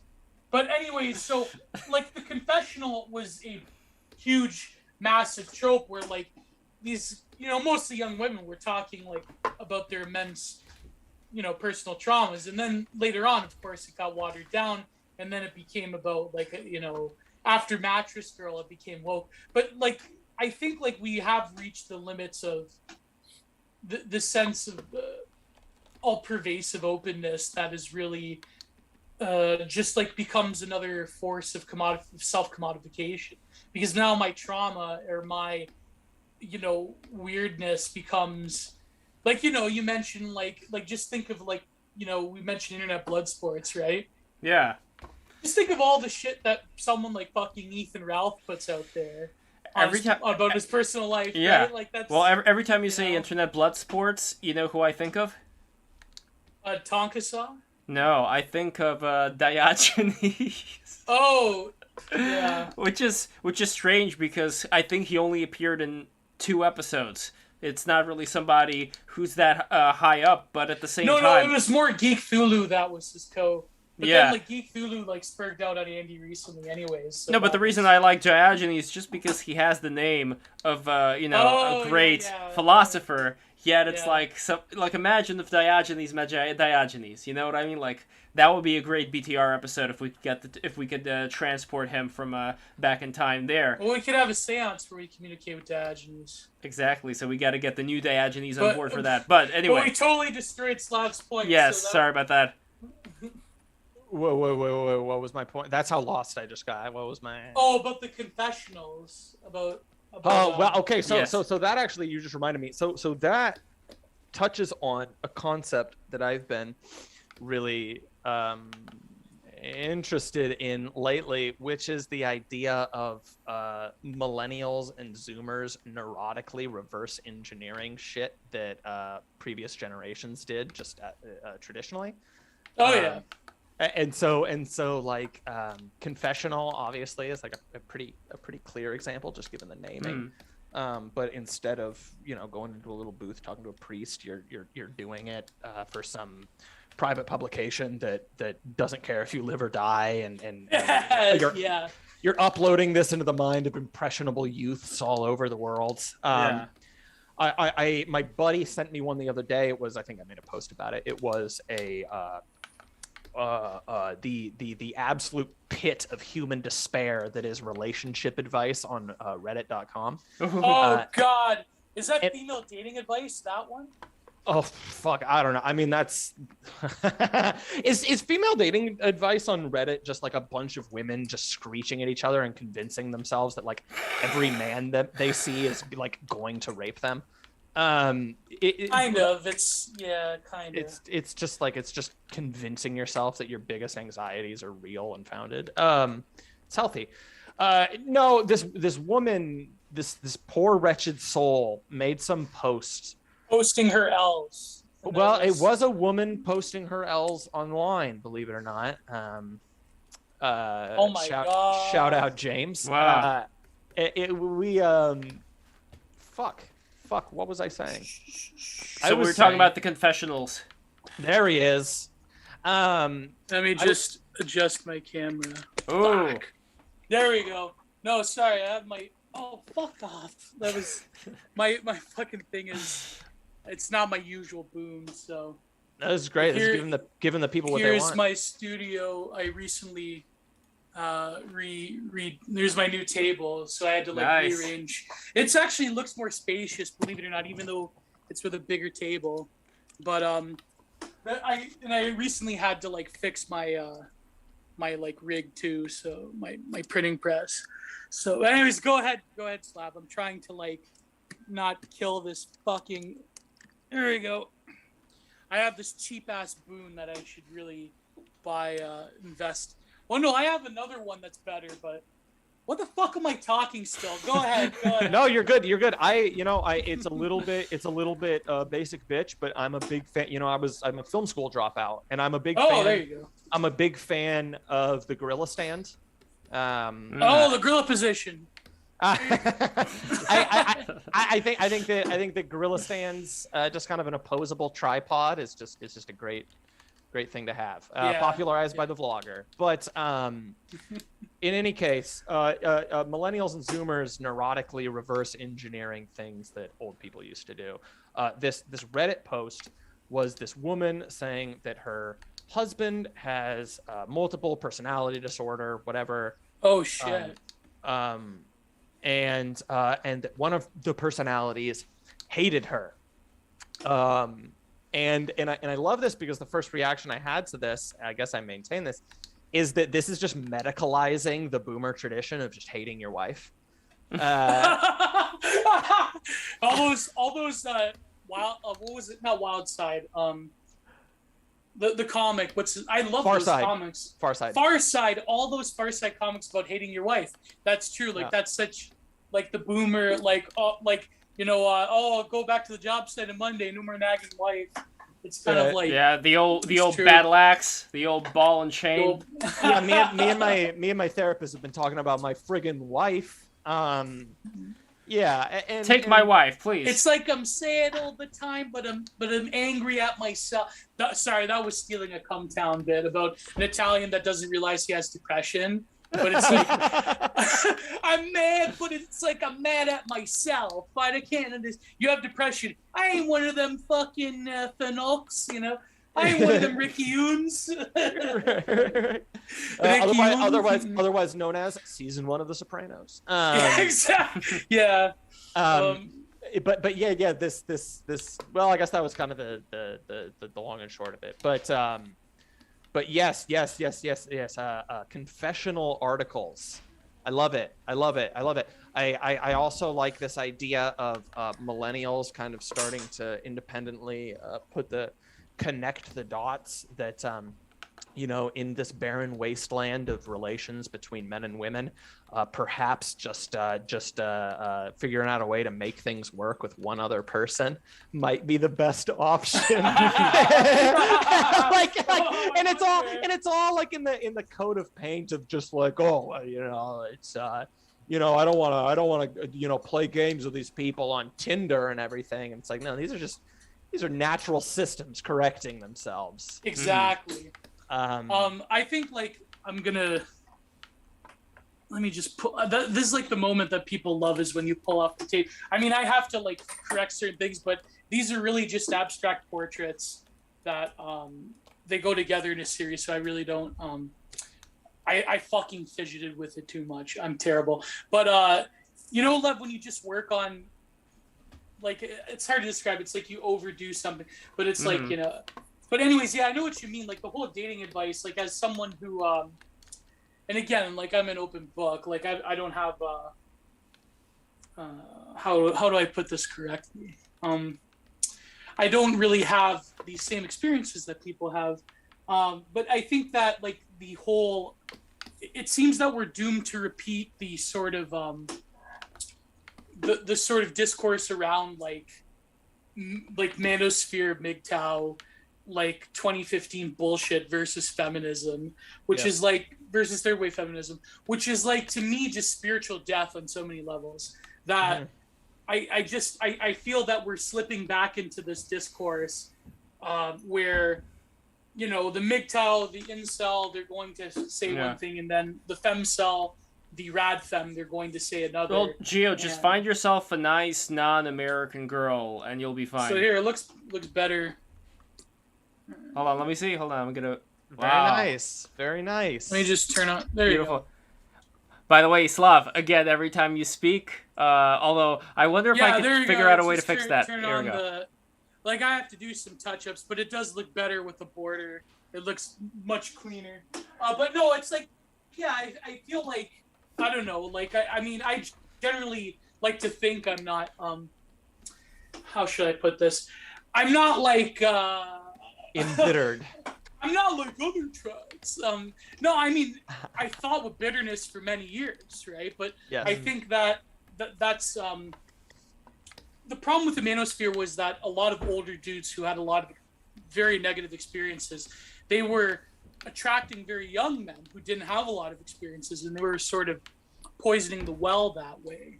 Yes. And so I feel like, by the way, Lev, this is the first time that the camera is on this side of my face rather than that side of my face. So I'm very happy to be here for a world exclusive, the right side of Gio's face. Yeah, I know. I try to like angle it to where you can kind of. That was a good one. That was a pretty good one. Like I'm avoiding the fucking vouch. Like, let me do the vouch. Like shit. Speaking of people that got felted recently, that was a total fucking embarrassment. Well, does his wife do anything, by the way, or is she just there naked in the background? Yeah, kind of, but they're like in an open relationship.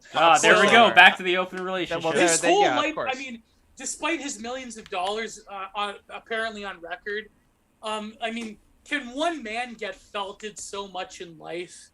Honestly. But no, I feel like as someone who fought with bitterness for years, I like to think that I have generally a good rapport with women in these spaces, but I do understand that men do need solid advice that isn't, because like I hate to say it, I don't mean to sound like a misogynist, but the idea that getting dating advice from other women that's kind of like, that's equally a trap as to get dating advice from fucking MGTOW, no hymen, no diamond.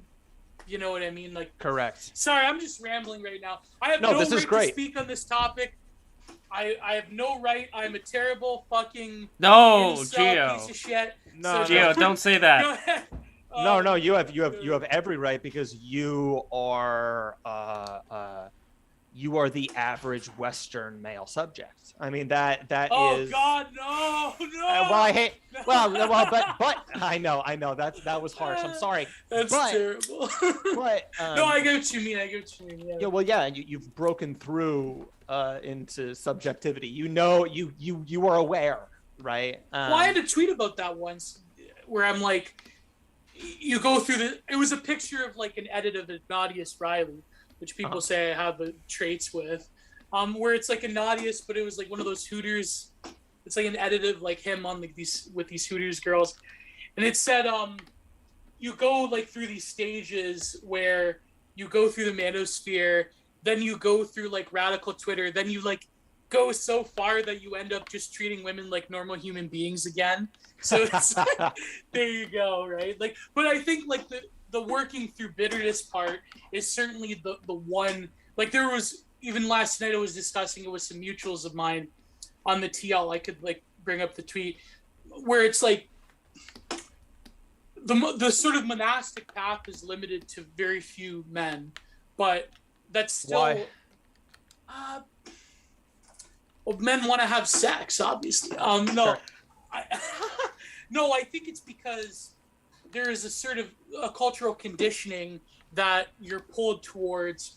Like I certainly still kind of feel like you consider yourself a failure if you don't have a sort of if you haven't achieved a certain level of conquest. But at the same time, I feel that the sort of Volcel monastic path, it's going to become an option to a lot of young men. But the reason it's not just difficult is because you have to struggle with your own sort of celibacy, but also on an intellectual or spiritual level. But it's difficult because I feel that the only way to properly achieve that is to let go of those huge amounts of bitterness and despair that one feels when they don't have that grounding within a romantic or intimate sort of space in their lives. And so that is like the big, like to find intimacy and to find connection in the one without sort of like the usual, what used to be a predestined path for most men and women in societies throughout the world.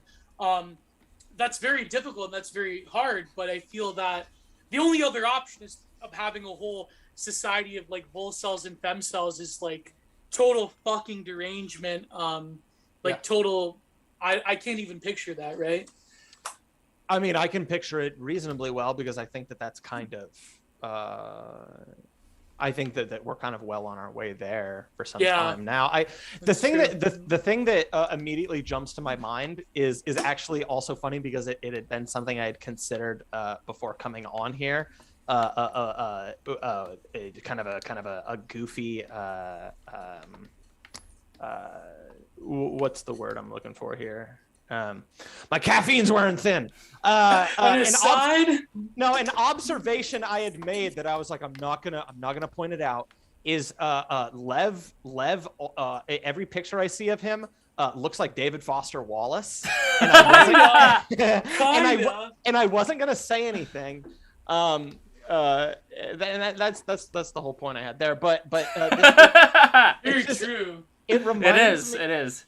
It reminds. I'm a walking cliche. I'm a millennial man in my 20s who had a formative moment reading Infinite Jest. But he doesn't have the same sad boy disposition as DFW. I mean, well, maybe, I don't know.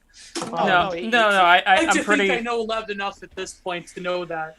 I know, Gio, I'm a pretty jovial person, but if you take a look at my dream diary, like if you take a look at the entire thing, you're not going to be the same afterwards. Well, you do have the same like traits of like, you do like a good pun and you do like a good ironic conceit. Yes. Maybe, well, and that's where what you're saying the content of your innermost thoughts are a little bit darker, which is also fitting, right? Because DFW, ever the optimist. But my point here, right, is that this reminds me what we're talking about of his critique of postmodernism, talking about, I'm going to butcher it, but like it's no small coincidence that in the West, coolness it kind of manifests as a kind of a hip detachment and world wariness. Yes.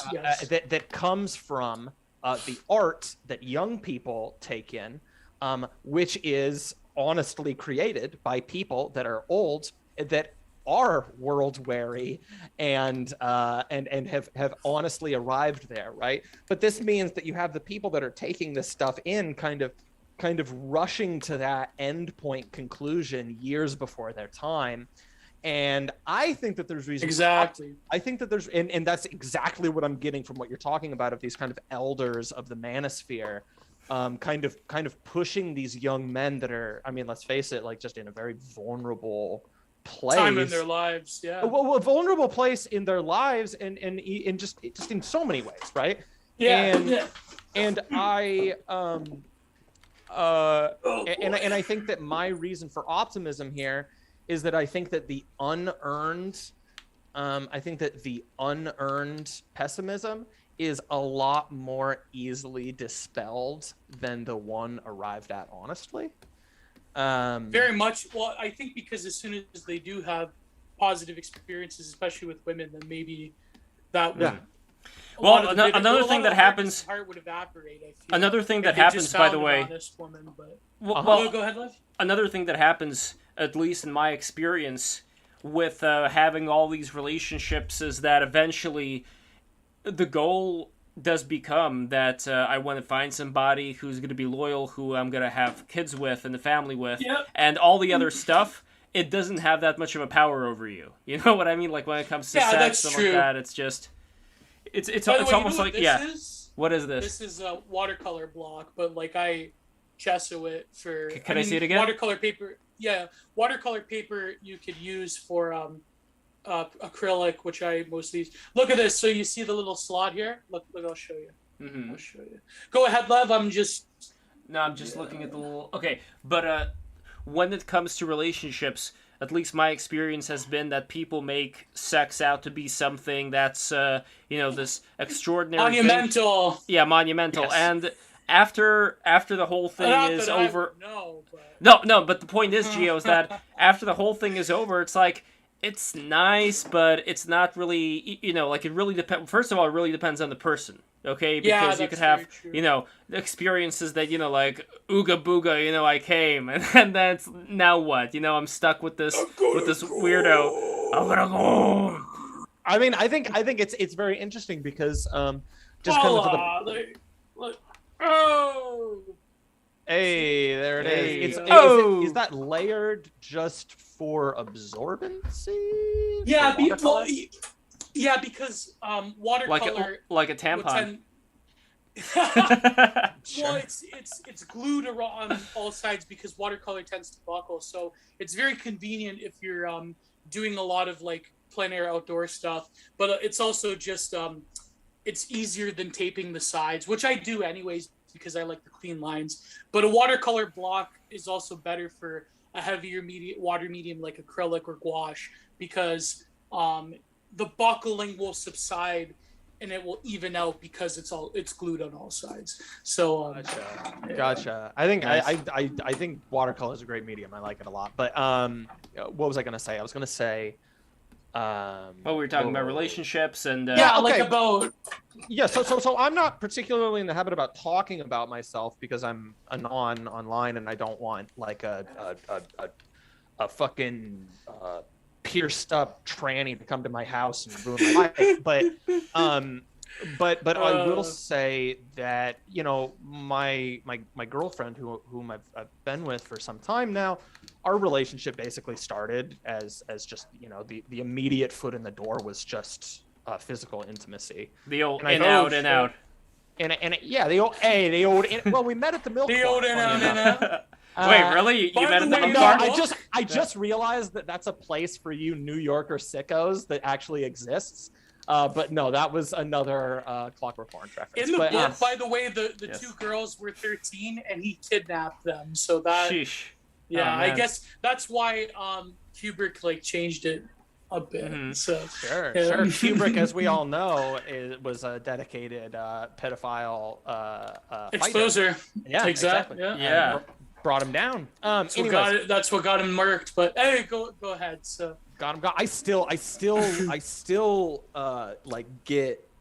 I mean, I don't know. Maybe this is kind of like naive and kind of silly, but the interview with R. Lee Ermey, where he's talking about I just had a drunk Kubrick call me late at night, like crying, being like they're taking my project from me, is like fucking man. horrifying, right? Like that's Fuck. the stuff Wow. of nightmares.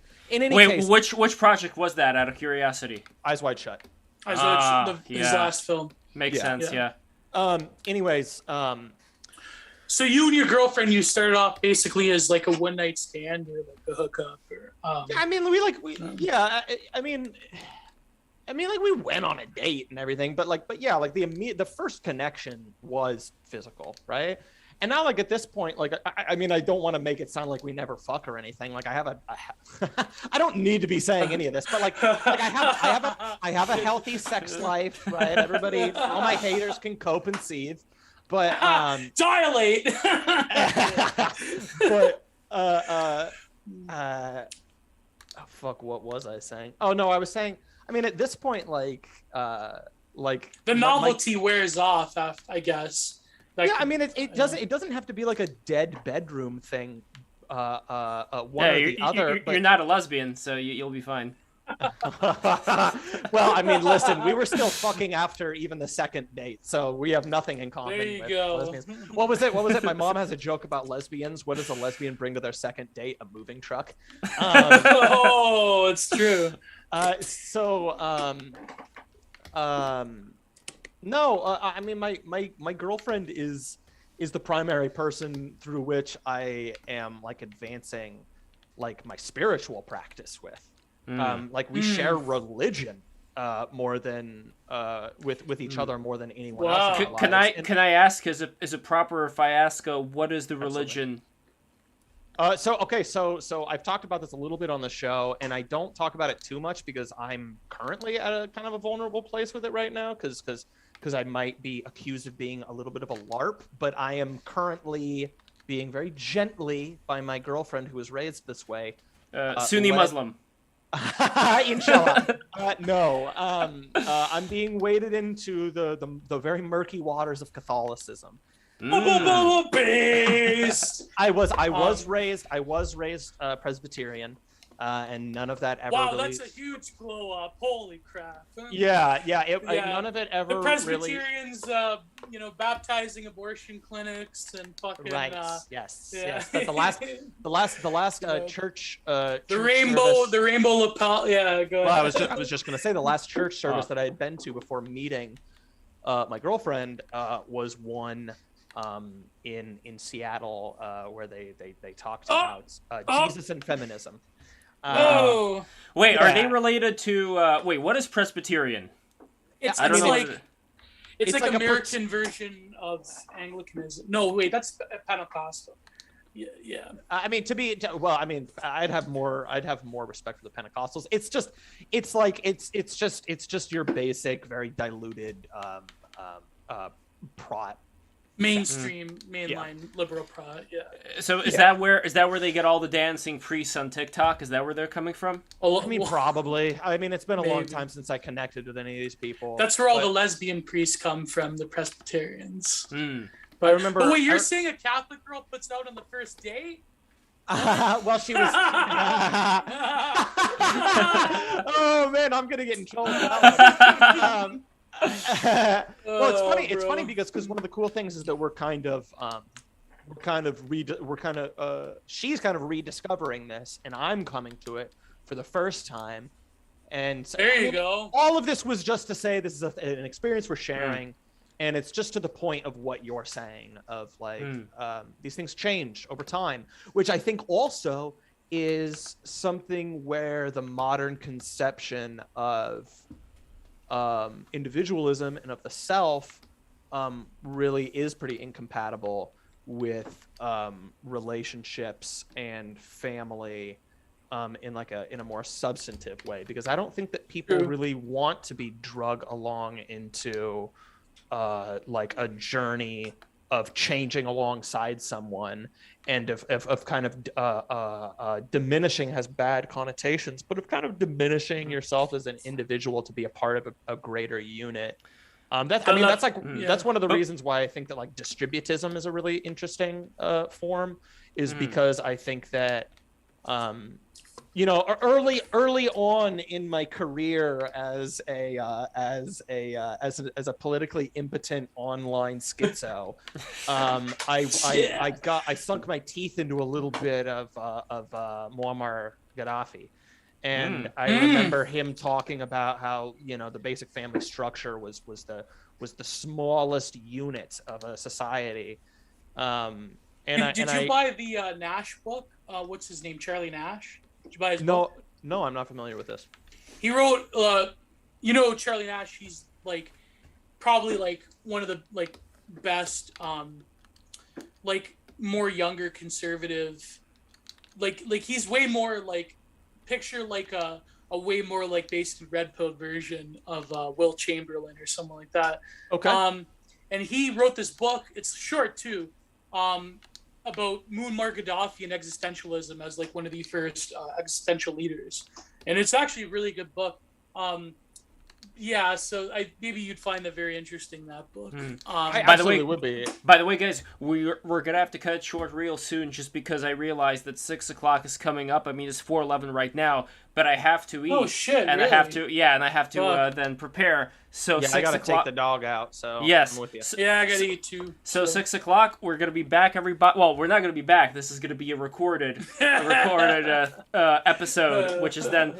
When is it gonna come out? Do you guys have any dates as far? How does that usually work? So like, how far in advance? Oh, for the Fedpost? Yeah. Oh man, the funny thing is for so long, CRK has been kind of leading the managerial side of all of this, and so I know the answer. It escapes me right now.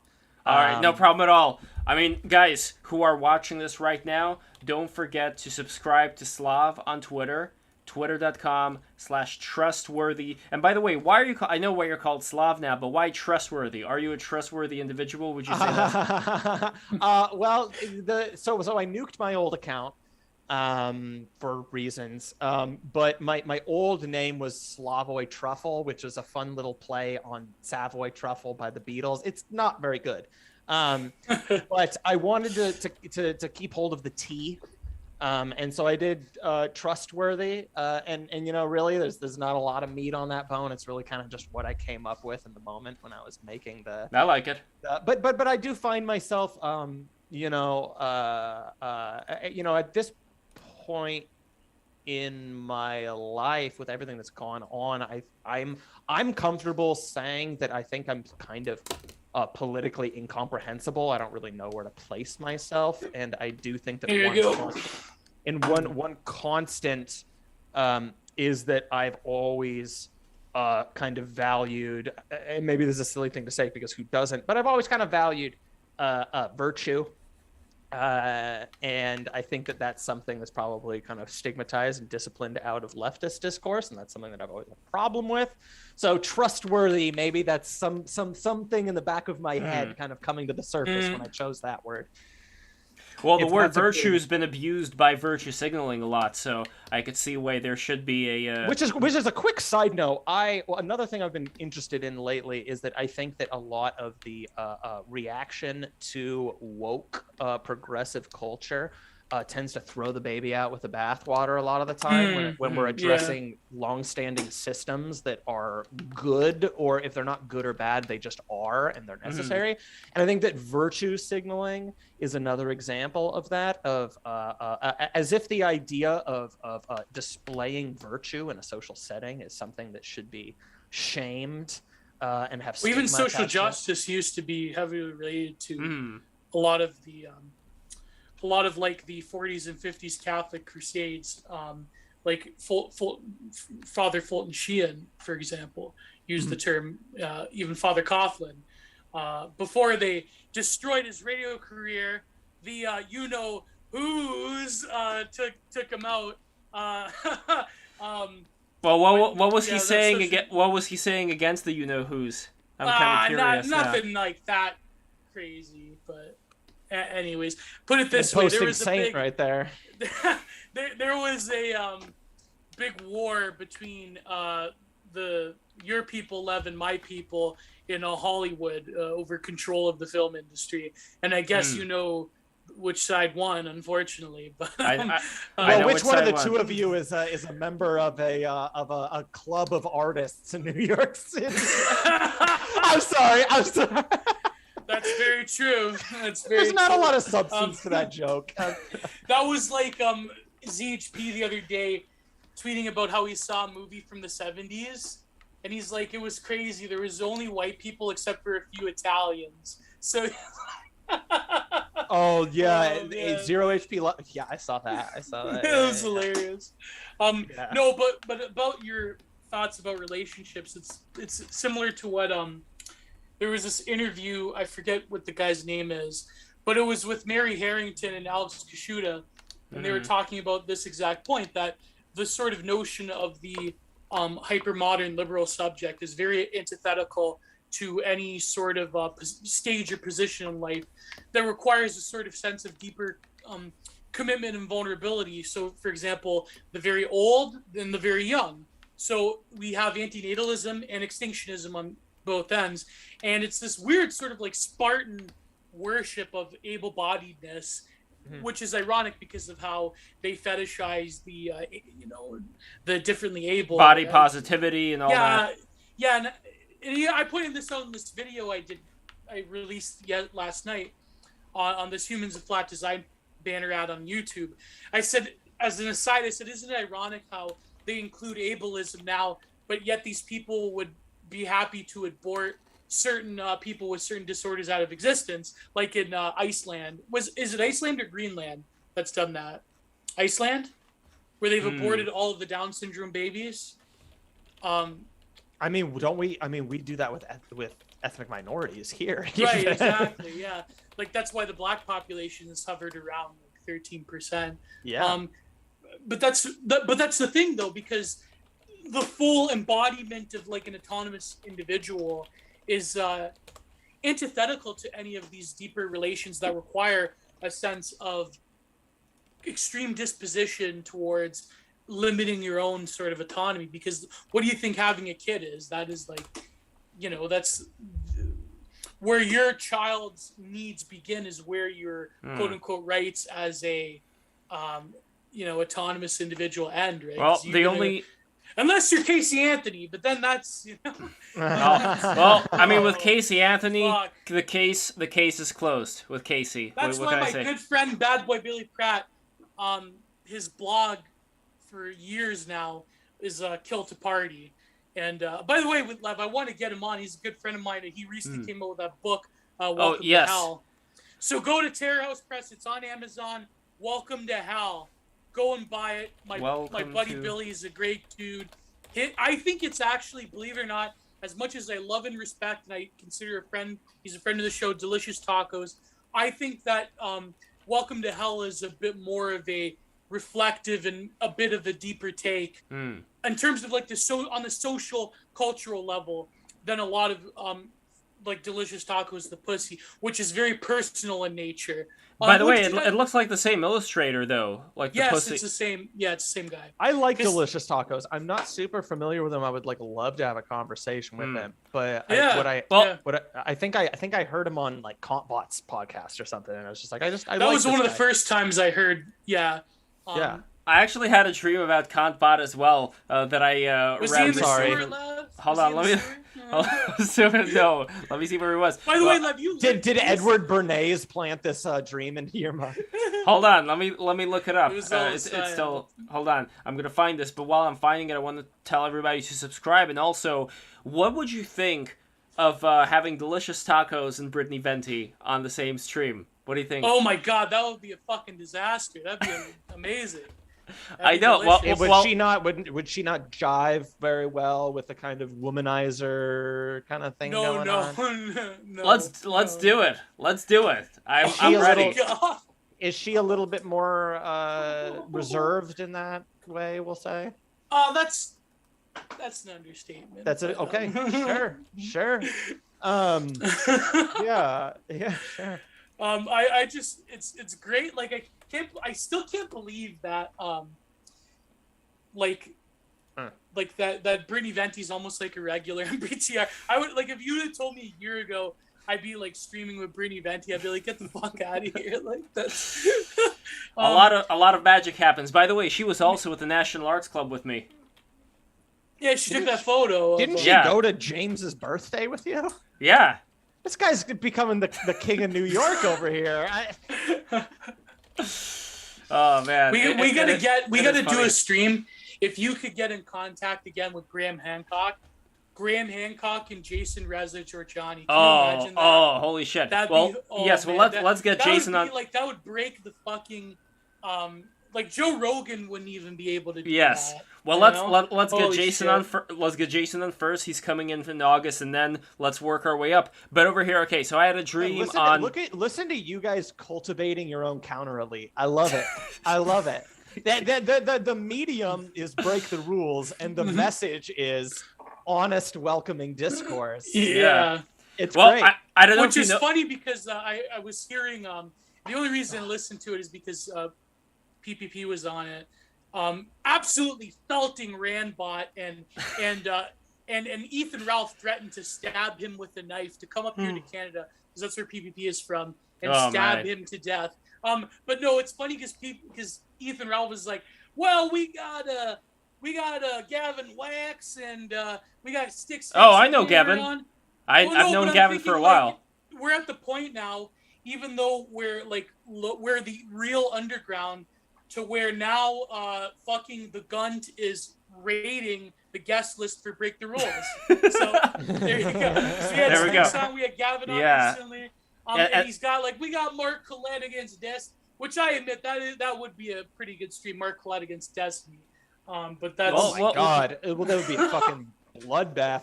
What were you gonna say? Okay. The only thing I was gonna say is that beyond the internet people, we also have political operatives on. We had on Jessica DeLoach, favorite of BTR. She was on multiple times, and she'd love to come on again. And she worked for Pete Buttigieg's campaign. And just think about the dynamic here that we would have somebody on who was looking at the chat. Because keep in mind, the way the BTR works is we always have the chat on the screen in Zoom. And we encourage our guests not to look at.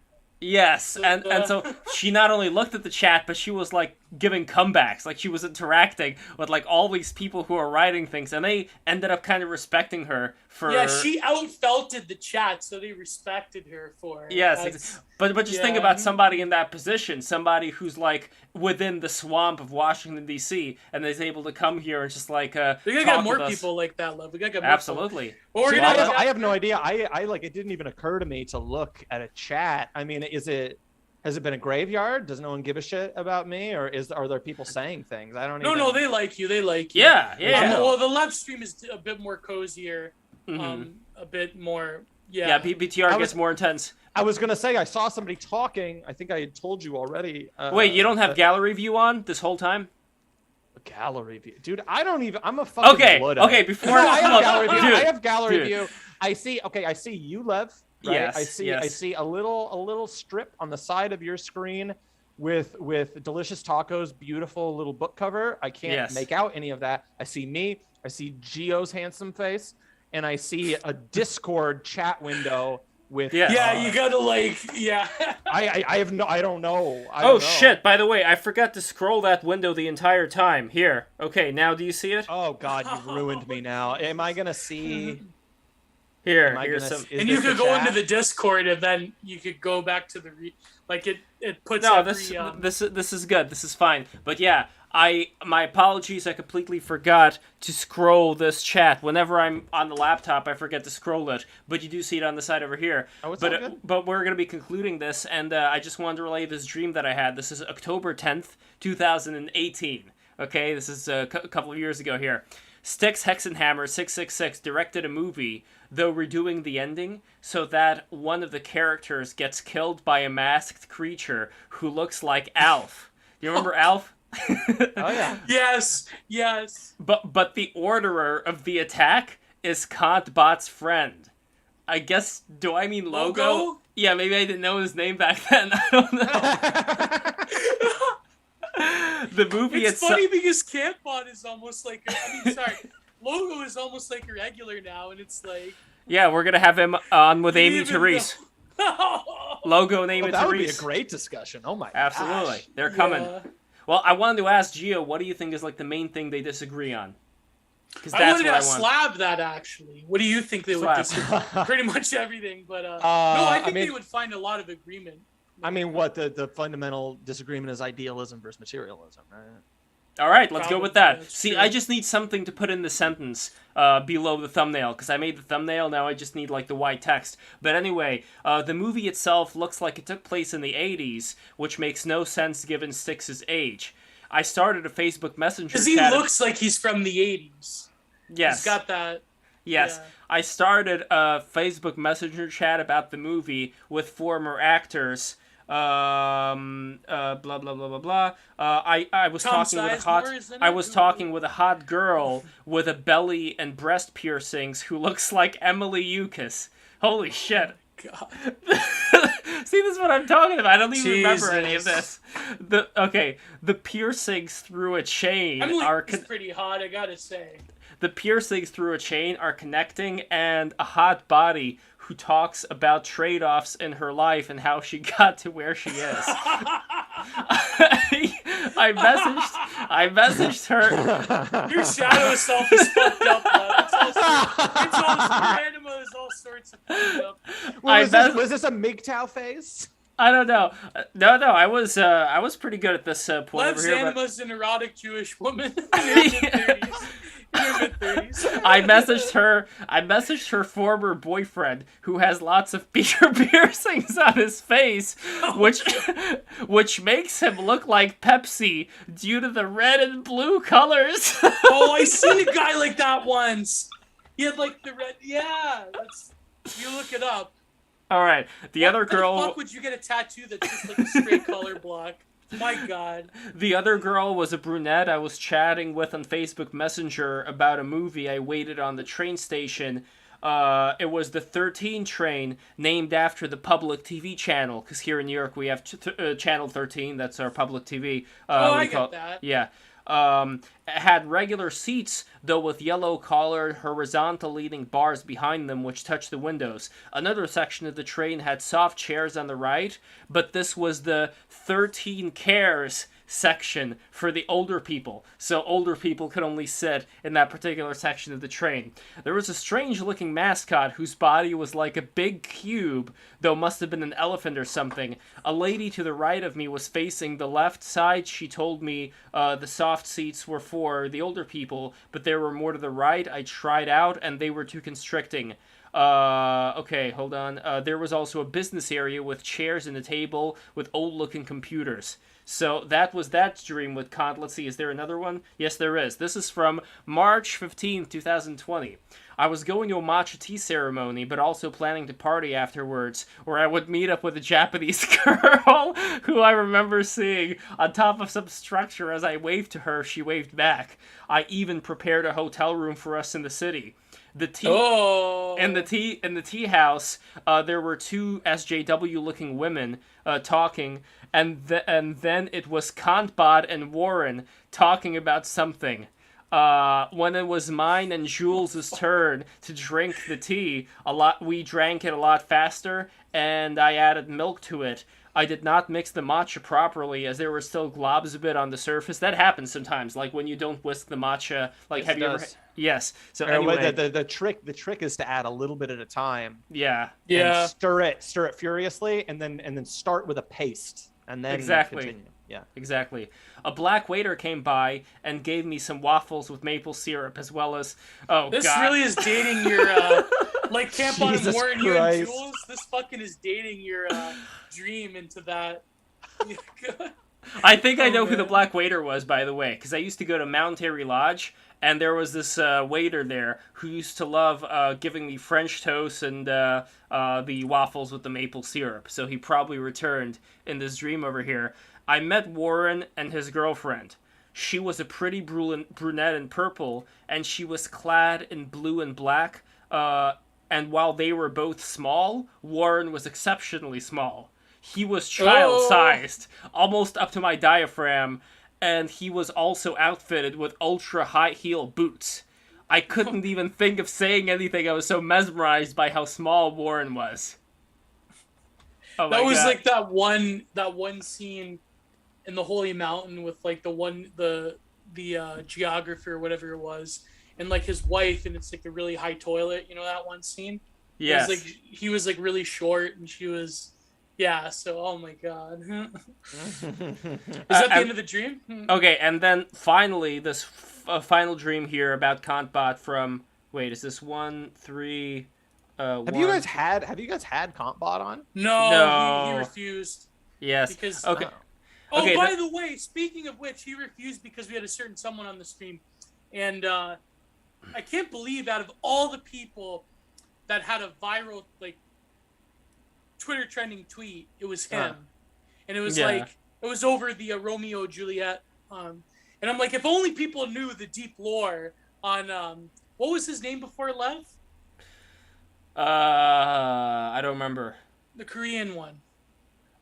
Smoked meth with, Oh, yeah, Exile Judge. Exile Judge. Yes, and it was her meth. So, yeah, go ahead.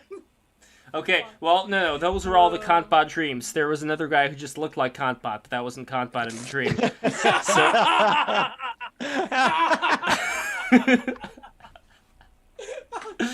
See, like, you know, in the dreams, whether it's actually the person or whether it's just somebody who looks like them, you know? Who Well, just you guys, reminds... do you guys ever have the thing where you see like a person in a dream that looks completely different from whatever person you're associating them with, but you like know it's them? Like you see like I'll see Tommy Lee Jones, and my father looks nothing like Tommy Lee Jones, but I'm like, oh, Tommy Lee Jones is my dad in this. Your unconscious will equate certain like characteristics of that person with a figure that is a representation of what you think their like true, you know, disposition is. It's very interesting. It's very interesting that you're doing your dream journal thing. My girlfriend also is just an avid dream journaler, and I've been thinking about dreams lately. And I was going to make a post today, but I didn't because I found that making posts on Twitter where you ask people questions is never what you think it's going to be. No, it's never. Yeah, Yeah, it's not. You're not going there to. It's not their job to educate you. But educate yourself. I've noticed. So I was